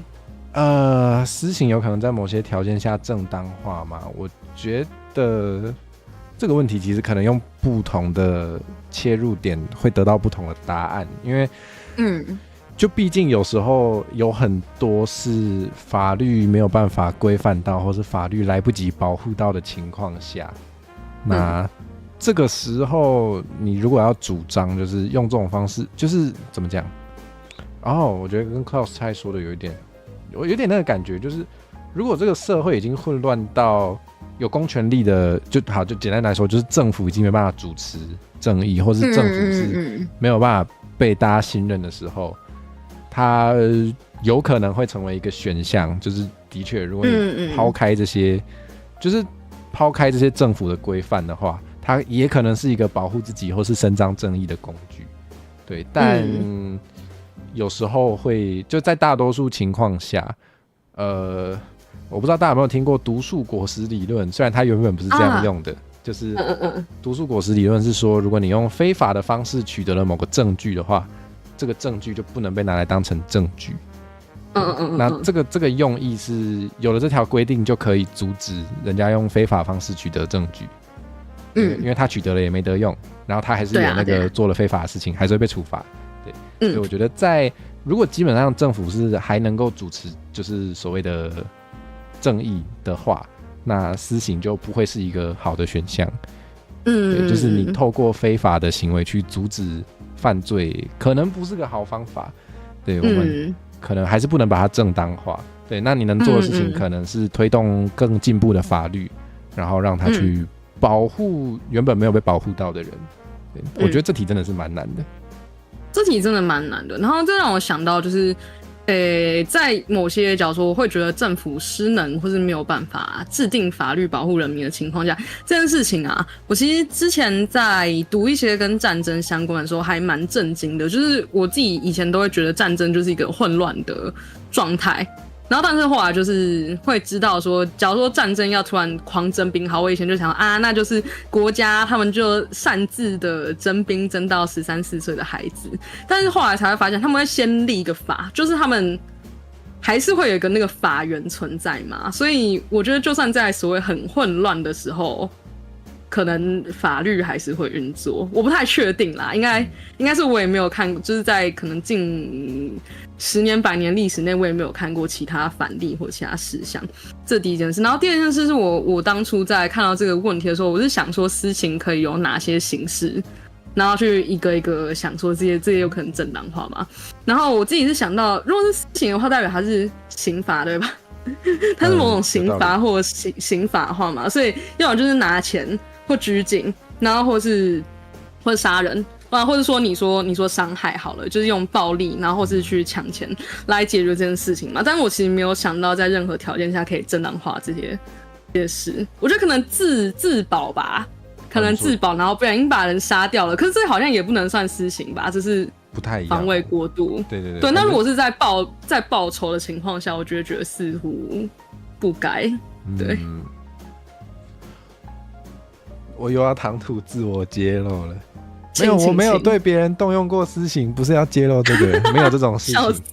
笑死！没有啦，我蛮爱看那种复仇片的，对，或者是也没有，或者就是那种，我觉得有时候看那种用私刑然后伸张他所认为的正义的这种戏剧还蛮疗愈的。可是确实，爱不爱看跟他能不能正当化就不是同一件事情。真的，对，就我之前有想过，就是没有啊，就是我们开始没默契了。我默契真的超烂，我默契真的超烂。好像你先。好，就是我们有时候就会看一些犯罪情节的虚构作品，那很常见，但我们不一定认同这件事情是可以做的。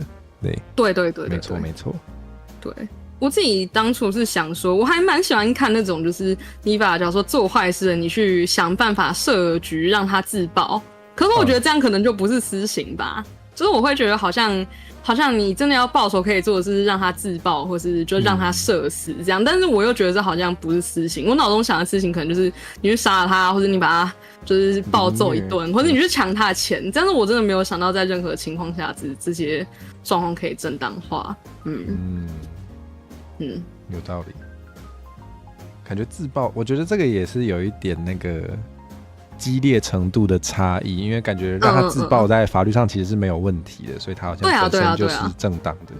所以好像就是不就不用正当化，那他也不算是私刑这样子。对。所以我不知道啦，我觉得在大多数情况下是不行的。那有可能可以的情况下，好像就已经是政府失能了。那时候就已经不是政府在主持秩序了，比较像是会自己，就是人们会自己建立一套新秩序。那就好像就不是同一个问题了。那我可能觉得不行，对。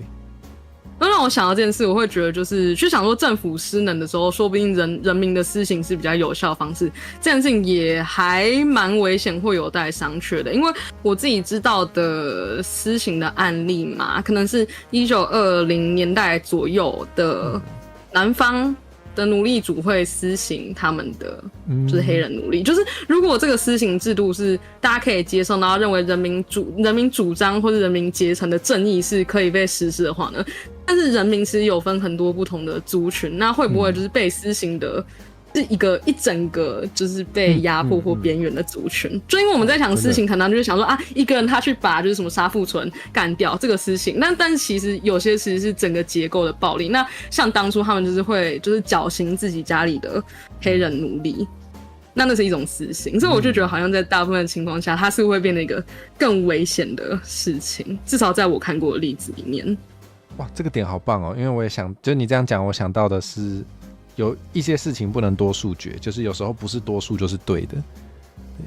所以我们才会比如说有大法官释宪的机制，就是即便说就是可能大多数投票的人都觉得法律，然后举个例子，比如说绝大多数投票的人，过半的人都觉得同性不能结婚，那这件事情是正义吗？所以就是会很多事情没办法用多数决来解决，真的，所以还是会需要有一个能够保护人权的机制去，真的，对，没错，不然就会有人有些就会被压迫，对，有些族群是会被压迫的。对啊，就是怎么想都觉得还蛮危险的。对，的确。但我保留，因为我并不是什么法学专家或者什么，就如果有出现任何反例的话，我可能也还会再修正或补充我自己的观点。对，我目前是这样想。哇，好赞哦！你这是所谓的那个刚刚提到的好人嘛，就是知道自己哪里不专业，随时可以去调整。我也是。是的，对，太棒了。法律上我也不是真的很了解，就希望那个不了解的人不要以为自己很了解。好凶哦！真的，我很烦欸。很多时候就有些人就是会发一些又是脆，就在脆上面发一些什么。我觉得好像多数人都觉得这是个好方法，为什么不能这样做？我就想说啊，你看一下法条嘛，你看一下法条。我觉得这种人就是没当过少数，就是对，真的。如果当过少数，就不会讲这种话啊。对，在任何情况下当过任何一个结构的少数，你就会知道啊，今天用这样来划分，或者用这样来多数决，对你来讲可能会是危险的。那你就可以同理说啊，那对别的族群可能会是危险的。对。可是就从没有当过那个少数，就是你没有当过可能会有危机的那个族群的话，你就没有办法想象说，为什么大家要这么反对？对，很多时候就是有一些既得利益者，没有被牺牲过的人，就会真的，对，他就会无法理解为什么不能全部都靠多数决解决问题。真的，对，没错，多数决有时候就会变成多数暴力啊。哇，好深的问题，好赞啊！我觉得我要变聪明。这里真的很难，真的很难。开始长脑了，头痛，开始长脑了。太好了，撑到了。哇，好 soft 的问题，哇，晶晶体时间。什么东西？什么东西？很温馨的问题，你都怎么表达感谢？为什么会说是晶晶体的时间 ？Best regards 这样吗？没有，我刚刚说很 soft。你说很 soft。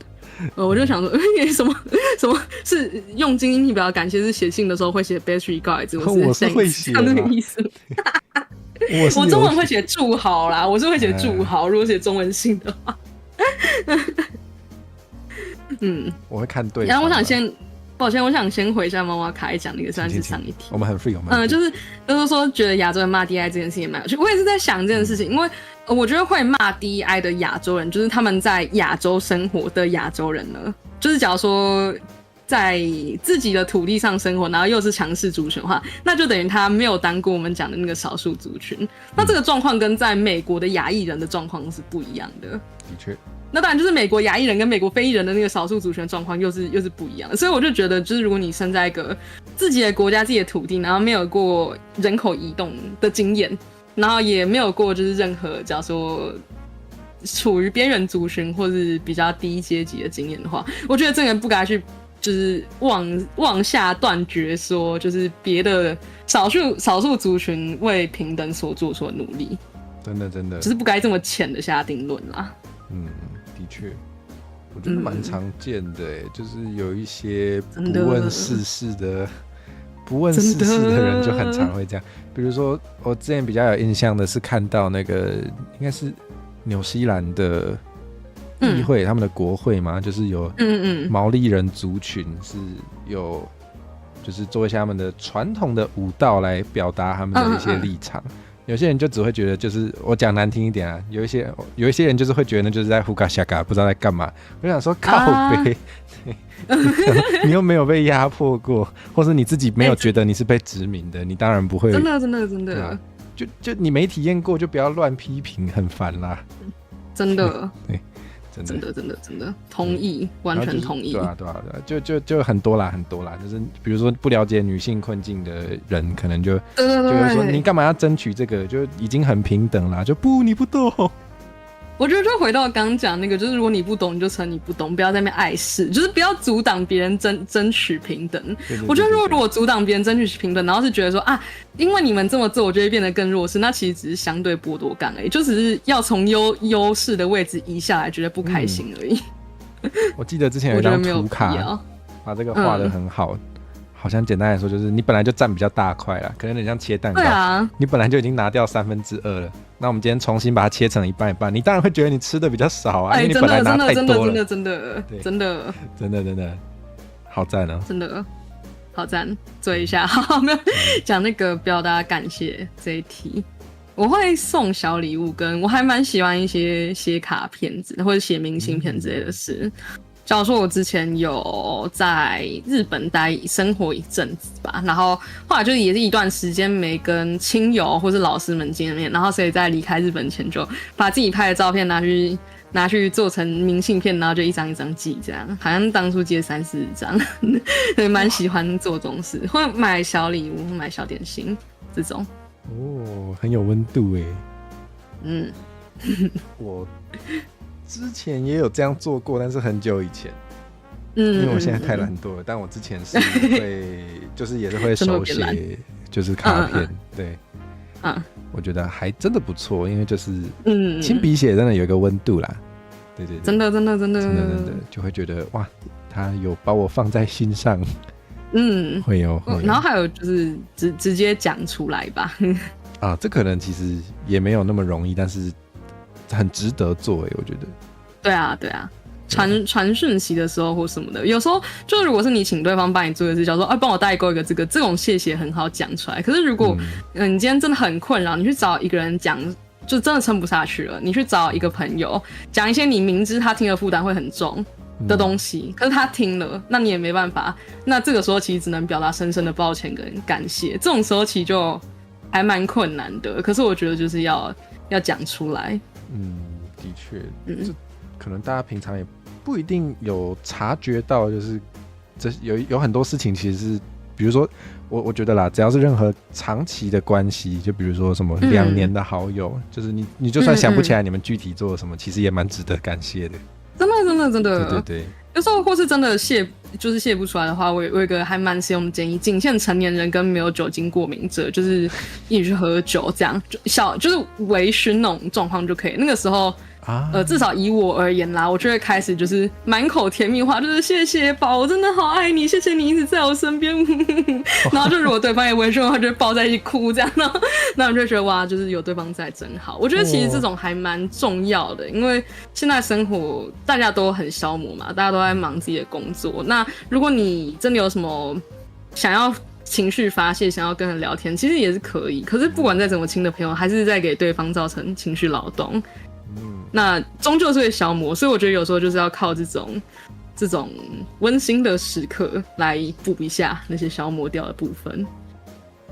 哇，有那么一点点羡慕，就是有时候我也蛮想抱我的朋友，但是传统男性比较不习惯这件事情。真的。对，而且我自己偶尔请抱歉。没有，而且就是也有一些朋友是女生，所以真的对，没有想要让别人不舒服，然后我也不想让我的伴侣不舒服，所以不会这么做。真的，我觉得这真的很困难，因为我有时候我交朋友其实没怎么在看性别，就是我有男生女生或是不愿意定义性别的朋友这样。那我个人是很喜欢拥抱的，再来就是我们都单身的时候，就是可能我是随时可以说来抱抱，然后就抱抱这样。那但是很常出现就是说对方交了个伴侣，所以这件事情就会变得不可能，然后就会觉得有一点难过，可是也没办法。没办法。对啊，就我是还蛮习惯的啦，因为未曾拥有过，所以没差。对，太酷了吧？对啊，所以就也是个人选择啦，就是因为我不希望我的伴侣不舒服，所以我就不会这样做。对，那就也没什么好抱怨。有些状况应该也是，就是伴侣会 OK 或什么。我觉得这其实就是回到刚刚说的，就是看你的友情或你爱情对象，或者任何关系的对象是在乎什么事，或是在不在乎这件事，这样那就是协调。的确，就是讲好就好。对啊。对。好，那果然我最常表达感谢的方式还是用写字的，或是就直接讲出来，也是可以多做。真的，没错。好温馨啊！对呀，还是要来点温馨的问题啊！不然你在嘴什么亚洲人嘴 BI 或什么骂人文社科的人之类的，感觉就很那个同温层才会来看。同温层，对，哇，来了，每天就演上什么？你有没有观察到哪些常见的检讨受害者的行为？这超多的吧？一时间要想，反而觉得因为太多，反而很难选嘛。对啊，因为就是感觉每天都会看到，就是看到一个都麻痹了的那个状态。我想想，那我先，我想，你先，就是我觉得在交通上有时候就是大家有没有听过一个叫防卫驾驶的概念？为什么会有防卫驾驶呢？就是防卫驾驶这个概念会出现，就是因为叫你在骑车的时候，你要先设想有一些人会不守规矩。你要预防，比如说那个没有2段式开门，直接把车门打到大开。为了预防这件事情，你要绕开他的车门的攻击范围。对，有一些人会说这个是在检讨受害者，但有一些人会说他主要是给这个你可能会遇到这种情况被击落的人，是提供你一个自救或者是增加生存率的一个策略。我觉得都对，就是你这么做可以增加生存率吗？对，可以，但是你要求他一定要这么做，是不是好像有点在检讨受害者？我觉得也对，就像我举一个例子，就比如说可能会比如说会建议女性不应该在半夜的时候穿露出比较多身体部位的衣服，然后在半夜自己走回家。对这件事情，你说他避免这么做可以增加他的生存率，可以避免他遇到一些坏人，你这样说是没错啊，但是你这样做的同时，你也等于就是剥夺了他原本可以这么做的自由，就是确实这是建立在他牺牲了某部分的选择的情况下。对，所以如果今天就是如果他就是检讨好，请对，就如果今天有一个人他就是很想要这么做，他就是想要穿自己想穿的衣服，然后自己走回家，但是他遇到坏人了，你就不该检讨他，对，你还是应该要检讨做坏事的那个人才对。对，我觉得检讨受害者最大的问题，固然还是你为什么不去检讨加害者呢？就对，这是检讨受害者最大的问题。最常见的还是你刚刚讲那个女生走夜路嘛。然后我自己也有想到，假如说在可能遭受职场霸凌的人啊，他可能工作会变得比较倦怠或者什么的。然后或者说，在精神上，或者在跟同侪相处出了点状况，所以在学业或者在学校变得比较消极的人，就是这种人就还蛮容易被检讨，说你为什么这么没有心，就没有想要奉献给这个职场或是这个学校，然后就会想说，那你到底先把这个职场还是这个学校的制度搞好？的确，就是对，很多时候都忘了检讨真正造成问题，或是真正应该解决问题的那个人。我想要延伸一下伊藤绿茶说的，就是防卫性思考跟检讨受害者。对，我刚刚可能讲的没有很好，就是我的确觉得这是两个不同的概念，但是还蛮常会有人在这种时候。就是反过来说啊，就叫你不要去，你就不应该去。对，我觉得是不太一样啦。就是你可以给他建议说，因为有一些坏人存在，所以你这么做可能对你来说会有一点风险。我觉得给这个建议是 OK 的，对。但是如果他最终选择了去做他其实就原本也有权利做的事情，然后遇到坏人的话，我们还是要记得是应该检讨坏人。对，的确是两回事。我觉得是这样，但就还是蛮常会。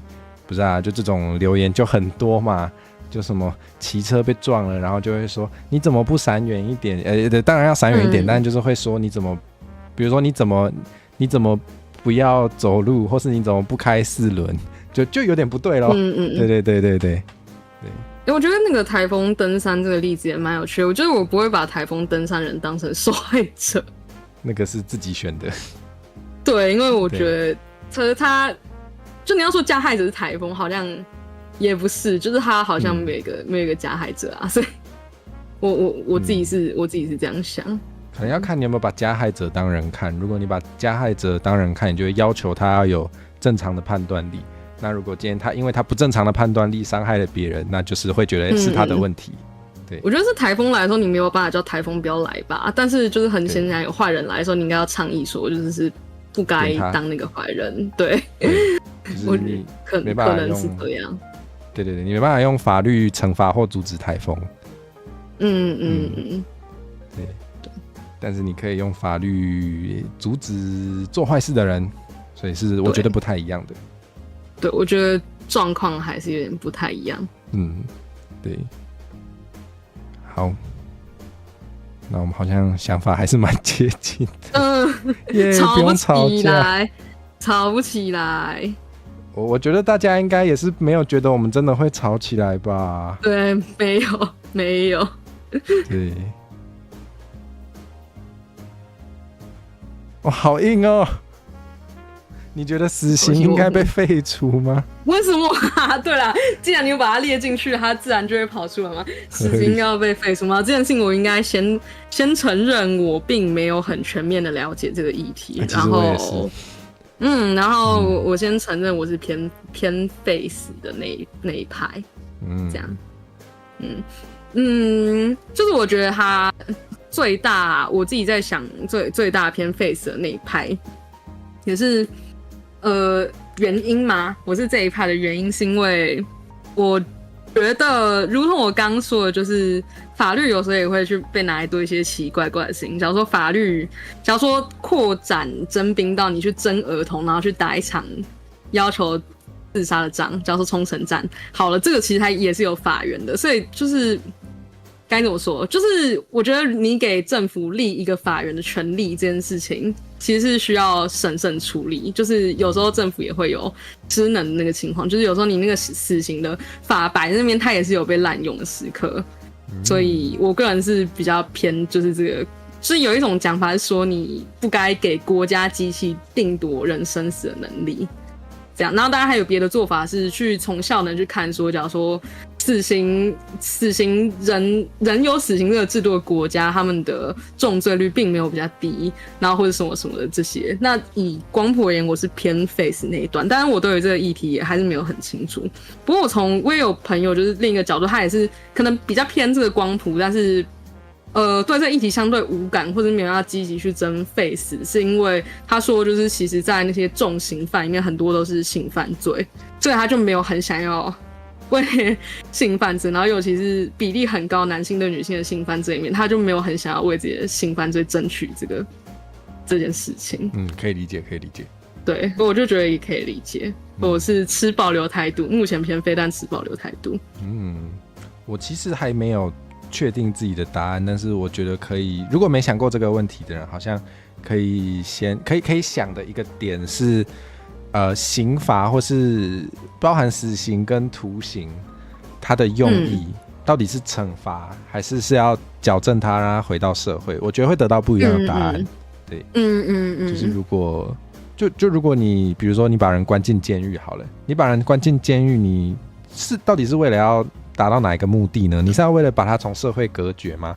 如果只是要把他从社会隔绝的话，那确实把他生命结束是一个蛮隔绝的、蛮彻底的一个方式。确实啦，对，确实。如果你是希望他，如果你觉得他也应该有就是被矫正，然后可以被重回社会的权利的话，那可能就是包含徒刑或是其他的刑罚，它的目的可能就是矫正他。对，那这边会想说，如果是隔绝的话，就是无期徒刑不就够了嘛？那很多人会吵说无期徒刑是拿国家的公帑在养罪犯，但是其实应该不是吧？监狱的运作不是说在里面罪犯是要工作的吗？好像是有这回事。对啊，所以我就觉得那为什么不无期徒刑？我自己是有点没有很能理解为什么一定要去把无期徒刑的人死刑。讲就我觉得一辈子被剥夺自由痛苦，搞不好比死还更痛苦。对我来讲，蛮像伊藤绿茶说的。我也觉得就是很多时候是因为家属的那个情绪上的感觉，就是他觉得他夺走了我的亲人的生命，那我也要夺走他的生命。就因为我没有这种经验，所以我也没办法去批判或是去评论这个情绪，所以我真的持保留态度。我真的不知道我应该怎么选。对啊，对，这个我真的也不是很确定。不过就是如同伊藤绿茶说，就是很多人会，你一开始讲这件事情，然后就会有很多人上来就喷你说，如果是你家人会不会这样？我就想说，有必要这样讲话吗？就是会这样喷的人，有些人就是也不是他的家人真的有这件事啊。很多啊，很多啊。对啊，就是很常就不太确定，而且有一些他们是会讲上升到一个诅咒的层次嘛，就是他们会说那希望是你家人遇到，然后你就会知道怎样怎样，然后我就干嘛这样？对。对耶，这也是一个点呢，就是你没办法，就是可能会有冤罪的情况，那死刑是一个不能undo的。对啊，而且因为有些人会说宁可错杀也不要这样的，那我就就是如果你被错杀呢？我觉得不能错杀，我觉得不能错杀啊！我觉得会有这个想法，就跟那个很像就是因为他没有成为被牺牲的人过，所以他就会觉得没关系。他是在一个绝对安全、不会被错杀的那个角色或位置。对啊，我也觉得很常听到有些人想要评论228的时候，就会说什么错杀了很多不是共匪的人。那我觉得宁可错杀，我想说靠北又不是你被杀，那边啰里吧嗦。对啊，真的。我个人对这件事情还是无定论偏 face， 然后但是建议是说，就算是支持死刑的人，也不要去诅咒偏 face 的光谱的家人或是他本人，非常没有建设性。请不要这样讨论事情。通常支持严刑峻法跟支持死刑的人都不太信任政府机关，好矛盾。这不是完全的矛盾吗？对啊，因为要死刑的话，就是交给政府机关去帮你。那你应该很相信他不会抓错人呢。对啊。哇，头好痒，脑袋要不见了。刚长出来的脑就没了。这个可以undo跟死刑不一样。太有趣了。不知道也有可能有一些人就只是单纯的抗拒改变，然后没有想那么多吧，就是我觉得有可能。对呀，就是他觉得一直都有死刑，为什么要废掉？就只是一个单纯，然后又很，我觉得很站不住脚的理由。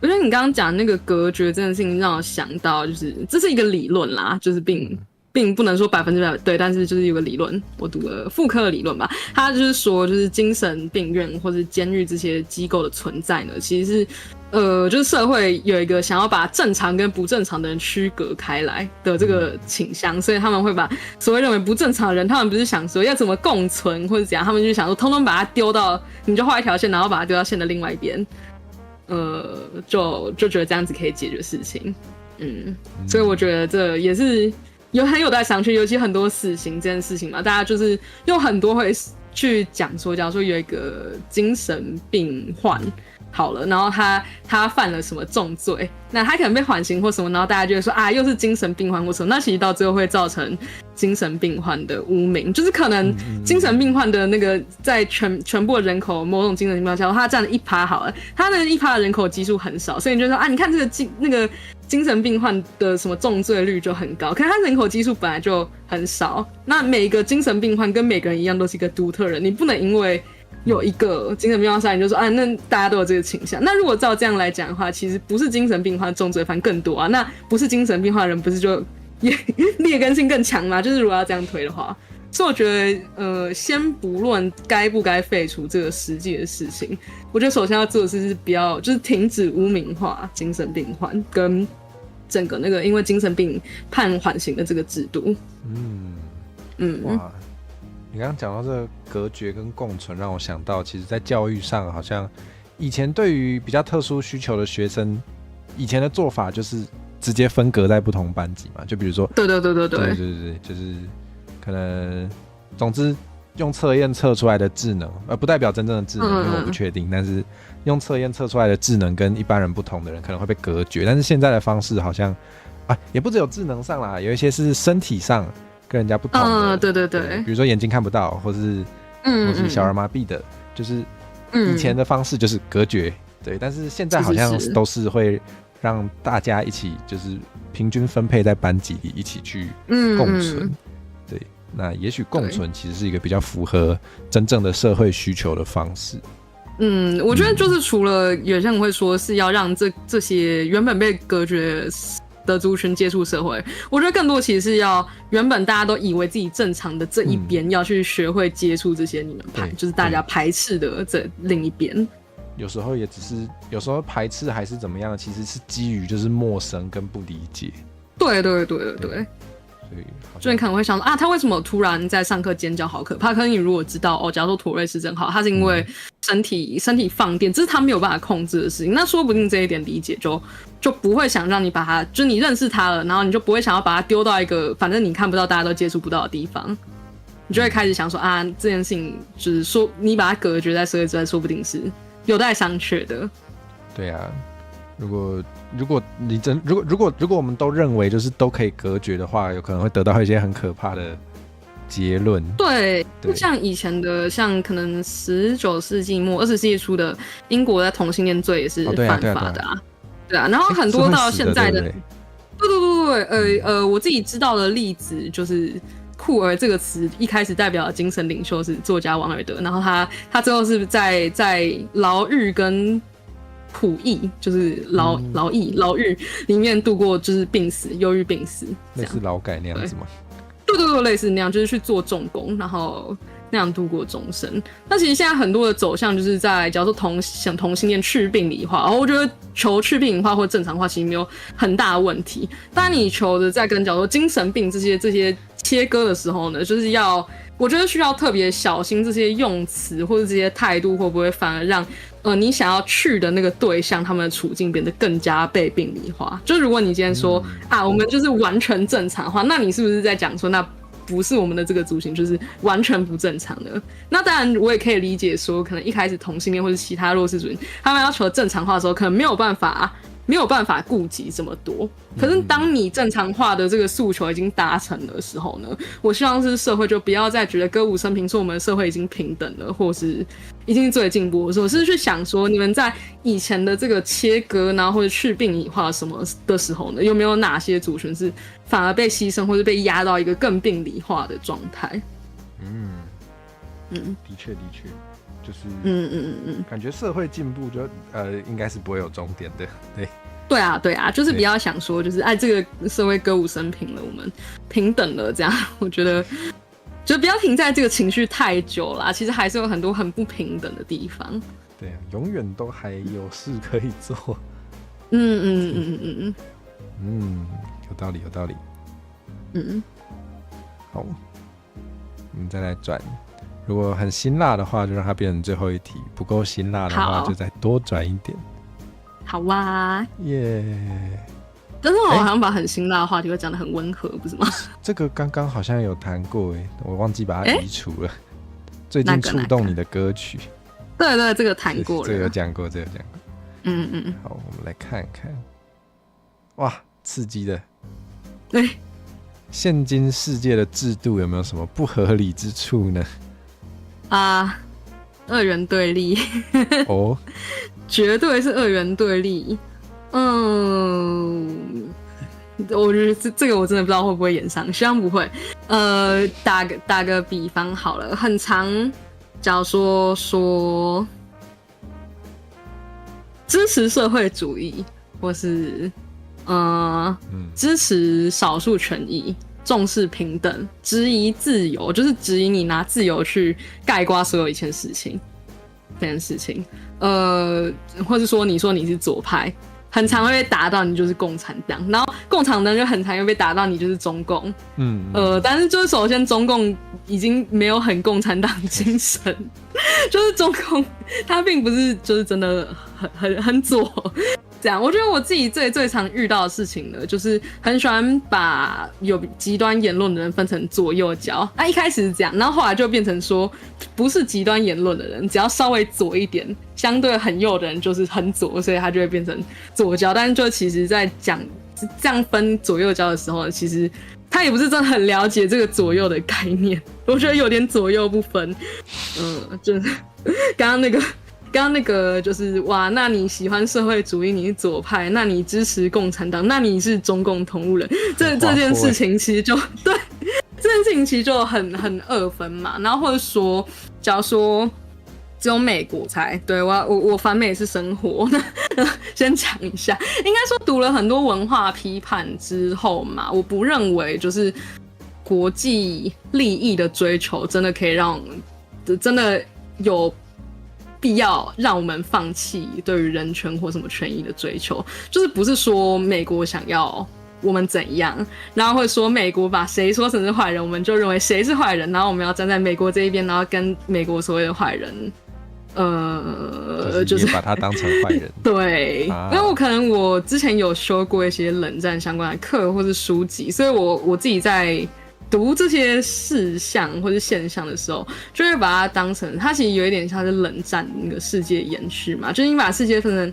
第一世界跟第二世界，那你要跟美国站在一起，你是第一岛链，然后你要防止那个共产势力的渗透。但其实说真的，因为苏联已经解体，现在的世界也已经很不一样了。可是你那个该怎么说呢？就是邪恶轴心跟 BS 就是正义的这个二分法似乎都还没有被瓦解，然后这件事情其实可以推到很多，像我自己看到很多在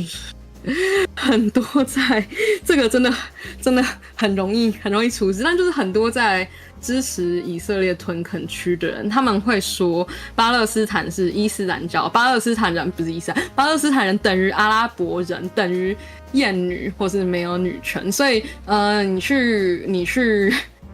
你去歼灭巴勒斯坦政权是正确的这件事情，然后我就会想说，好像不是这样，就是女性主义或是同性恋、同志权益，并不是一个我们可以拿去进攻其他国家或是屠戮平民的借口。很深。对。这我很抖，因为这其实就是跟政治主流对着干，因为可能外交部跟以色列有正式建交嘛，前阵子才正式宣布有资助屯垦区这件事情。那我觉得就先不论我到底支不支持这个政策，其实我的立场已经很清楚，但是我觉得至少就是不要在底下说，因为以色列是一个比较性别或是性倾向意识比较进步的国家，所以他们可以去拯救巴勒斯坦人或是什么的。我觉得就不要带着这个解放观去看你觉得邪恶的那一方。我觉得我刚刚听到我最有感觉的是。就真的是，我觉得大家真的太习惯用二元对立去看待，有时候真的是看待绝大多数的事了。就算我们不把眼界放这么大，我们眼界放小一点，有些人就觉得政治倾向就只有国民党或民进党。是，但不是对。那我也不怕大家知道啦，就是。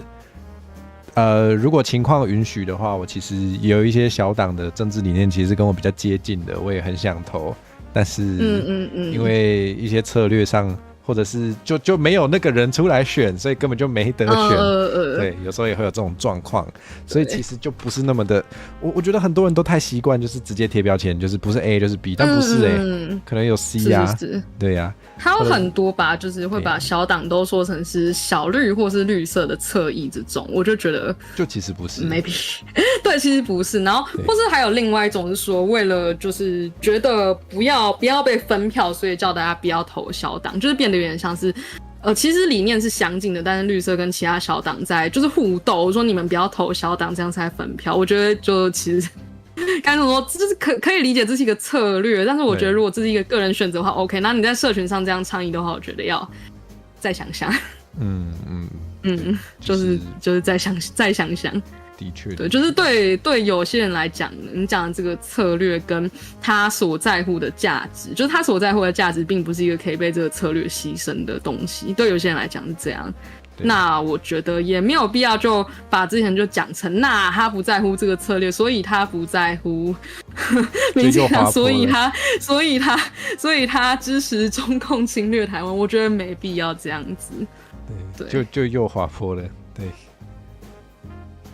就是我觉得在投票的时候，都还是我觉得是因为投票的时候你只能选择题，或是你只能2选1。然后大家可能很多人在打选战，或者在一般的，就算不是打选战的时候，在社群上论述的时候，就也会想要把那个解答导向二元对立，所以这样大家才会去投。你想要他投的那一边。可是我觉得社群参与，如同我最前面讲的，就是像文学或是社群平台这种载体或媒体，它明明就不是给你2选1，你可以打那么多字，你为什么一定要最后通通都把它简化成那个最简单，而且不能包括全部的几个字？对。哇哦。所以对我来讲，二元对立跟简单化或贴标签吧。确实，但就是一个真的有点太普遍的现象。对，而且有时候就有一种情况，就是除了 A 跟 B 之外，可能还有 C、D、E 这种选项，大家没有察觉到。那有时候也是像说，就有时候也是像光谱吧，就是对你的某些认同或是某些理念，你可以在光谱上找到自己的位置，但是。你比别人右边一点，不代表他非常左，这是不一样的。对，可能很多人没有察觉到。对，就是其实我并没有真的很否认，就是去讲策略，假如说讲策略，我们就是不该投小党这一件事情我并没有否认。我认为讲策略这件事情是对的，然后我也认为你要投票的话，你必须要讲策略，你必须要打选战。但就是当有些人他说，就是他有一些价值，他是没有办法被这个，他因为他的某些价值没有办法被这个策略所说服的话，我认为应该要尊重。懂你意思。我觉得对，那好啦，我也没有怕大家知道，就是我是会选择在这种时候，我是可能会遵从某些策略去优先投，我觉得可以可以挡下某些坏人的党，对，好像蛮直接的，对对。但我觉得你想讲的就是，如果有人因为他觉得小党有他要的价值，所以觉得应该支持小党，我们也不能说他是错的，不能说他是在帮助那个中共。我觉得不能这样讲。然后另外还有一些乡人为国的论述，我觉得要很小心。就是假如说很多会爆出一些性丑闻啊，然后或是一些真的就是很值得批评的事情。那有时候会为了大局着想，他们就说我们不要讲这件事好不好，或什么的。但我就觉得，就是乡人为国这件事情要再想想。对，就是可能是因为我自己站在一个比较容易，就是不管是我也不知道，科系选择，然后或是阶级可能还好啦，然后或是性倾向或什么的，我觉得我是站在比较容易会被要求，我处在一个比较容易会被说你忍一下，乡人为国的那个处境，所以我个人就是去想了一下这件事情，然后去想了一下之前被说过乡人为国，其实心中有很多委屈的那些人的话，我就觉得尽量不就是在讲这件事情，然后你要推你的论述或是某个政党的时候，要再想想，就是不要逼某些少数族群或是在有多种情况交迫下的弱势乡人为国。我觉得原来如此，原来如此。有时候跟本身的处境其实也是有关系的，所以我们对，其实没办法理解一些人其实是被牺牲的，所以对，不要把人家的暂时忍一下当成理所当然。这个我没想过，没想过这个问题。对，我觉得很多，就是尤其在爆出性丑闻或什么，最近吧，就是教育部师大抽血案，然后还有台大的涉奸案嘛，然后现在教育部次长不是就是一个叫叶秉成的台大教授这样，然后我其实对于这件事情是颇有微词，就是我觉得他在不管是性平还是在学术或者教学伦理上都不该这么做，就是如果有兴趣大家可以去查一下台大的涉奸案。那但是这件事情的该怎么说，我不知道是不是因为前阵的选举或什么，它整个声量就很低，然后或者说台大就是一个比较有权力的机关，是它可以把这件事情压下来，或大家可以不讨论。但是我就觉得，就是可能有些人会想说，在这个时期，或者在说啊，那个某某党就是更烂，我们忍一下。那可是我就只是觉得说，我们标准不要这么低，我们不是来比烂的。那我也不是说今天批判这件事情就意思就代表我政党要去投你说的比较烂的那个某某党，我可能还是会投你说的那个比较好的那个某某党，但是与此同时我还是想要保持这个批判力度。那有些人如果他为了策略不想保持批判力度的话，我也可以理解。那但当有些人要跳出来批判，或者跳出来为弱势讲些话，或他们自己就是那个跳出来的弱势的话，那你不要去挡他们存活的路，我觉得是这样。好有感觉哦，就是好啦，我也不怕大家知道，就是一直在讲这些话，就是因为我偶尔还是会尝试因为我家人的就政治上的想法跟我这落差蛮大，但我偶尔还是会想要尝试让他们知道我怎么想的，但是他们通常都会觉得我就是很爱某个大党，但是我一直很想要告诉他们的是，我比较想要的是我们可以走到真的有其他党可以选的那一天，但是我现在都会选某个党，是因为我想要把另一个我觉得不应该存在的东西先消灭掉。我认同啊，其实我自己也是走这个策略上的考量，就只是说在社群倡议的时候真的要小心一点，就是也是有些人他对他来讲某些事情比策略更重要啊，就是不要为了这个就你把它打成另一边，我觉得这件事情很重要。我觉得对我并没有说那个策略考量不好，我其实也站在这边，但是就对说到让我很有感觉的就是你刚刚说到就还是你不要因为这样就消灭别人就是想要发声或者想要表达一些立场的权益啦。对啊，就当然我内心还是希望大家都先就一起执行那个策略啊，但是讨论就是或者是来分享自己觉得哪些可以做得更好，或是哪些哪些党派或是哪些组织的理念更符合你们就是某些群体，当然也可能是我有时候也是少数群体，就是我们都有一些标签是比较可能会是少数人，但是就对，就是不要消灭人家为自己的族群发声的权益啊。对，对，我觉得还蛮有感觉的。我觉得还是就是遇到，假如说像投票啊这一类的事情的话，它确实投票的制度上你就只能选择题，或是你就只能二元对立。但是在平日抗议，然后或者说你在阅读作品，然后你要打一份心得这件事情的时候，我们是不是有更多一点的想象，或是你去想一些根本不敢想的事情，这样社会才会比较进步，或是你去容忍有一些人的批判，你无法理解，但是你努力去理解，我觉得这可能是更重要的。我们可以先有比较多元、比较非二元对立的知识跟讨论之后，最后要投的时候再来想策略也是可以的。对，就是你对，我觉得或者说走策略的话，你可以说清楚自己一个策略的考量，因为有时候很容易会把策略讲说啊，就是我不是说这个策略，就是说是因为我这个意识形态是对的，但我觉得有时候如果是策略的话，你讲清楚是策略，其实反而会觉得还蛮可以接受，还比较能说服人对我来讲，其实就单纯只是说我就是对的，别人为什么会相信你？对，有道理。就如果大家真的是都可以为自己的权益，然后去有一个比较全面的讨论，然后最后再决定做哪个策略对大家最好，好像不错。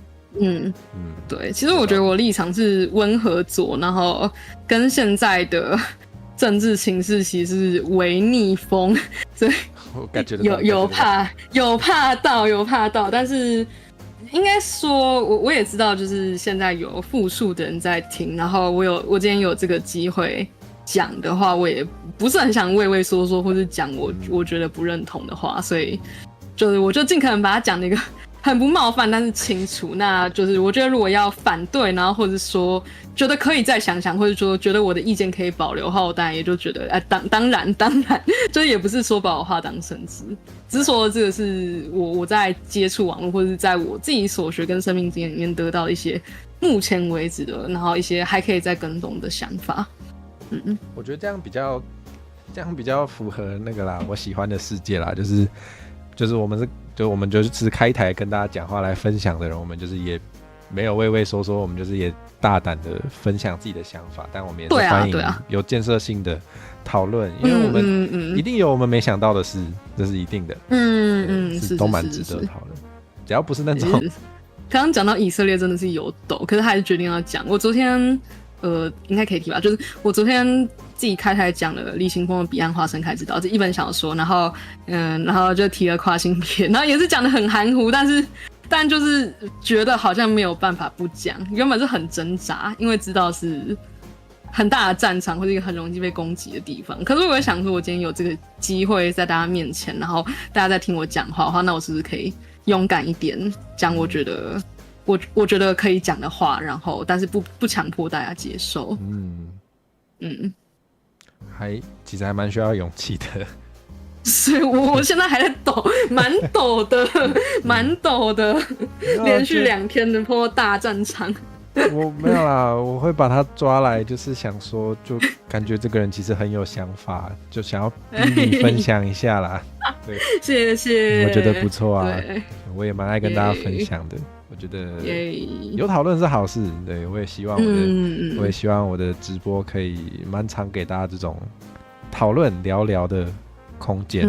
对，没错。接下来会举办。不会，我蹭到了。我蹭到，我也蹭到。看现在开始要吵这个，到底是谁蹭谁的？现在开始吵。那你最近有什么？明明就是我蹭。哇，降落！感谢花里香的降落，感谢降落。准备要刚聊完，还是你时间够吗？要不要再聊一题？好，我们再一题。那我们再聊一题。你要直接选吗？还是我们用转的？转的好了。对，欢迎降落，感谢降落。感谢花里香带着观众们来看我们。再转一题。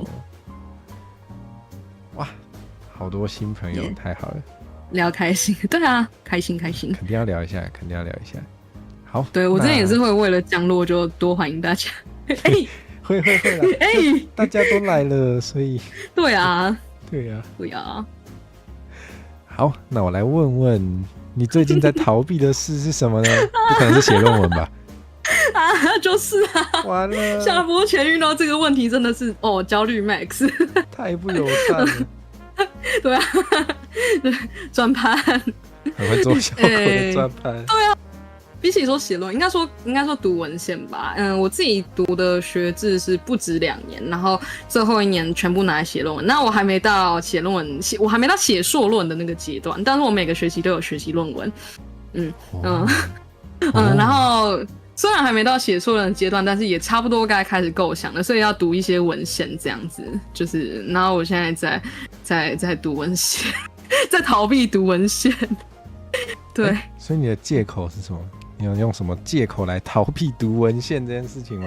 打工跟开台啊，因为我上学期最后就是在忙期末论文嘛，然后6月就是几乎都放鸟大，或者就是都在开工作台，然后想说啊，那个难得放一下假，不用每周被文本作业跑，我多开点台。我已经很久没开，就是我已经9台没有开工作台了，这是很难得的记录。然后我就想说啊，可以开一些别的台，就不要开工作台呢。可以开唱歌，可以开朗读，就不要开工作台。然后但是对，其实我是该工作了，就是会说自己在打工，然后或者说自己在开台，是没错。但是就是在这之上，我确实也需要读文献。对，我想一想，对，算是借口吧。我只是在想能怎么帮助你，但是我没有做什么学术的经验，我觉得我帮不上你。我能做的就是那个每隔几天就传一行字问你，读了没？不是，有说礼貌吗？那我就回说礼貌呢，这样研究生礼貌运动。这是什么？你有听过吗？研究生礼貌就是我没听过。有说什么不要问预计毕业没，然后不要问论文写到哪，然后不要问你今天怎么都没有打开书，说不要问跟教授处得如何，除非人家决定先跟你讲。好像有道理。不要问以后想要找什么工作，然后不要问说比别人晚几年出社会不怕落后吗之类的。问这个真的有点太没礼貌了。就是还蛮常听到，尤其因为我读纯文组嘛，就很多人会说啊，那你以后职涯选择什么？然后就哭着说，就是我读的这个院是没有职涯选择，我们没有业界，我们不走学术界，就是去做一个无关的工作，我们并没有业界可以走。对，所以对，就是哭着回。对，我现在在那个 Google 搜寻打研究生，它第3个出现的搜寻建议就是研究生礼貌运动。太好了。好，我觉得我很需要多研究，才不会对你失礼。对，请不要露出怎么还没毕业的表情。请问何时毕业？论文进度？现在几年级？何时出成口试？然后对，不要讨论跟指导教授的相处状况。然后对，我觉得这个最重要，就是遇到研究生进行舒压休闲娱乐的时候，不要提醒他论文还没写。这个太过分了。可是我家人会这样，我知道他们好心，会啦。但我真的就会生气说啊，就是学费也是我自己交，你不要在那边。我觉得爆气这样。先发脾气的人就赢了。就是那个不是这样。学费也是我在缴，论文那个论文也是我在读，论文也是我在写，是在对，我觉得大吼说论文没有写，我比谁更清楚，这样的不需要提醒。天哪，救命！好痛哦！好，那我就不能每天传讯息问你写了没？如果每天传，我们就会上演大家想看到大场面，就是我会默默的皱眉头，然后收到几则之后，我就决定就是跟阿慧绝交。对，我会直接被封锁。天哪，好刺激哦！但还是不要这样好了。不要好了。对。哇，我最近在逃避的事是什么？我最近在逃避的事是运动，因为我真的该运动了。我也是。我在逃避的事好多。对啊，有共鸣。就是逃避可耻啊，不一定有用，但对。真的。啊，我一直都觉得我需要多运动啦，我的体能是真的蛮差的。然后我逃避的借口就是我已经很忙，我已经很累了，让我再休息一天。我也是，好有共鸣哦。我觉得可能很多人都有类似的烦恼。真的，运动真的，我觉得读文献还不是运动，是一个我每年定新年新希望，都会说我今年要建立运动习惯，然后都不到1个月就会失败的事情。我觉得可能不到半个月吧，甚至就会想说啊，元旦放松一下没关系，然后啊年假放松一下没关系，然后到可能2、3月就啊开学了，好累哦。我觉得一直累到暑假，又想说啊，那个学习中那么辛苦，暑假放松一下没关系，然后暑假放松完就又再一次开学，无限循环。每年都是这样子。一直等到新的一年再重新定新的希望吗？平常就是会一直定，可是新年新希望的那个的在心中的效力或分量，可能比平常日常定的那些还要大一点，但也没多大。好，就是加减有一点那个仪式感的加成，但是就一点，虽然也没多大，真的就一点，不多。哦，好啦，那个。如果你愿意，如果你想的话，你可以传讯息问我运动了没，我不需要有礼貌。对，比起礼貌，我比较需要真的运动。就像那个什么，你就传说，那个最近剪的那个街访影片上片，然后就运动了吗？对，就直接在那个街访那个下面留言，运动了吗？运动没？对，我 OK。大家听到了吗？不是，我比较不需要大家对我有礼貌，我无所谓。真的。太没礼貌就会被 ban 掉，但是不要太没礼貌都还好。有点礼貌，有点烦人没关系，只要有礼貌这样。没错。我相信大家跟我相处久了，应该也知道哪些事不会被 ban 掉，因为如果被 ban 掉，就不会跟我相处很久。原来是幸存者偏差吗？确实，自己创造同温层就没有不够同温的问题。真的，好棒哦！学到新智慧了，头好痒。耶！要长出脑子了，又长了。对，又长了。今天长了几颗？长1颗，但是缩回去，然后再长1颗，总共是1颗。算数学吗？对啊，数学不错哎！天哪，真不错。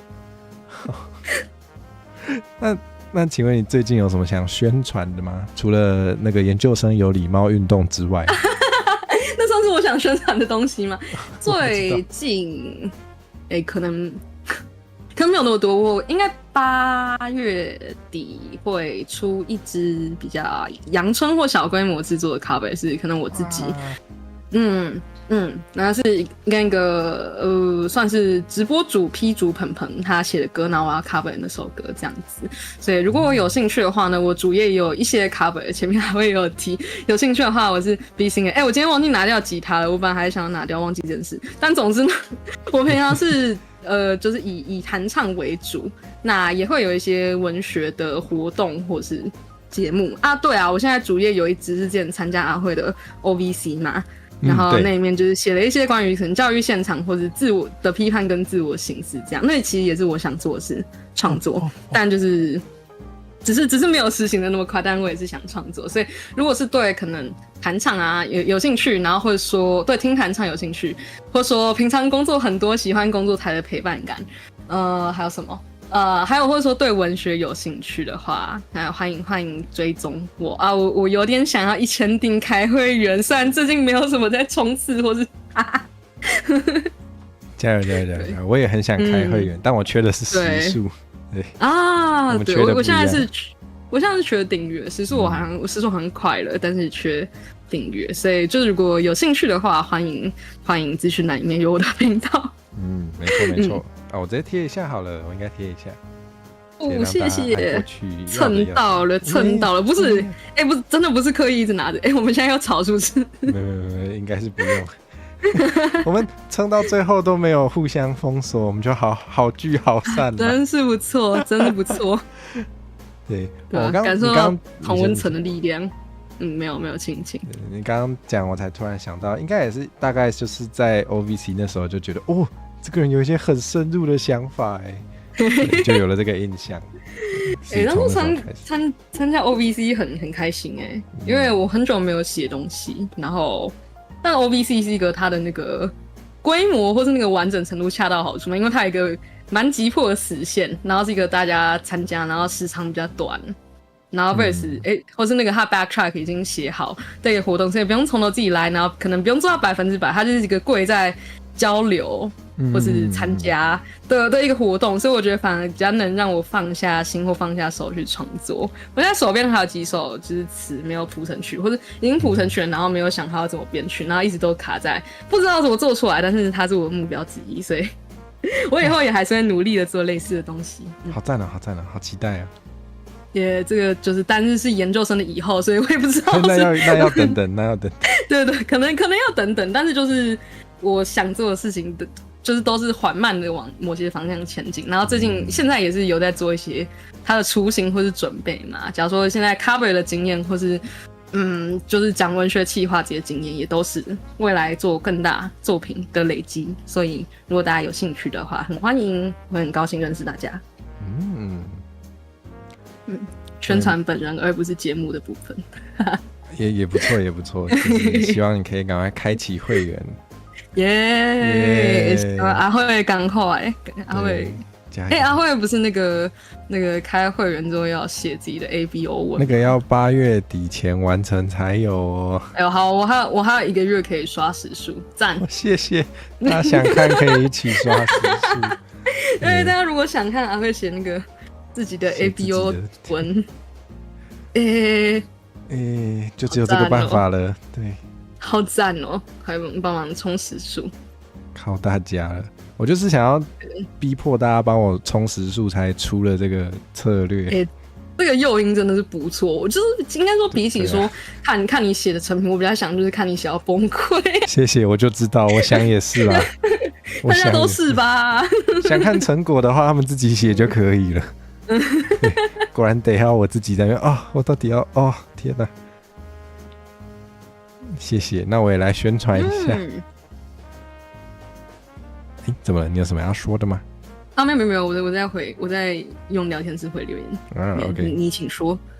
好，那我宣传一下，下一次直播是2天后的礼拜3，就是晚上8点。我要来看那个又有新的台语网站了，好棒哦！我们来看台语公益词库，就是有一些对呀，就是做公益会用到的专有名词就被收集起来。对，是跟礼物联动吗？对，我就想说，我只懂台语，不懂公益，那我找个会公益的狸猫来。真不错，真不错。对，所以我就又蹭到啦，耶！没错，蹭到是我蹭啦。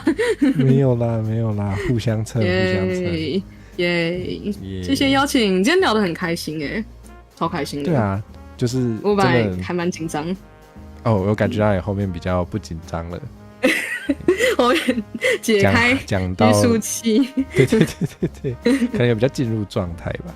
真的觉得会，我真的这个节目我真的越做越喜欢就是觉得有机会跟大家多聊一些平常可能比较不会拿出来讲的一些深入的想法，真的是还蛮不错的。就是有点不敢讲的时候，会因为那个跟人对话的那个形式就变得比较有胆子长出来了。我不知道胆子是长在哪，所以我不知道是哪里痒，应该不是头，我也不太确定，肚子的某个地方不晓得。大家也可以自己试试看啦，你们也可以收集一些问题，然后自己弄一个转盘跟朋友玩，或是大家也可以出道，对。大家出道就可以当 B 鹏鹏。对啊，可以来当我的来宾哦。那就真的跟大家说拜拜啦。谢谢阿慧，然后谢谢大家今天的留言，虽然没有一一回，但是我都有看，谢谢大家。对，这种一对一多聊天的会比较没办法捡到每个留言，但是我也是每个都有看。好，那我们就跟大家说拜拜，然后我们去降落到我的好朋友吉彩天惠那边吧，他正在打麻将，你们要打好像可以跟他一起打哦。好，那我们就一起过去吧，大家晚安，拜拜。谢谢大家，拜拜。耶。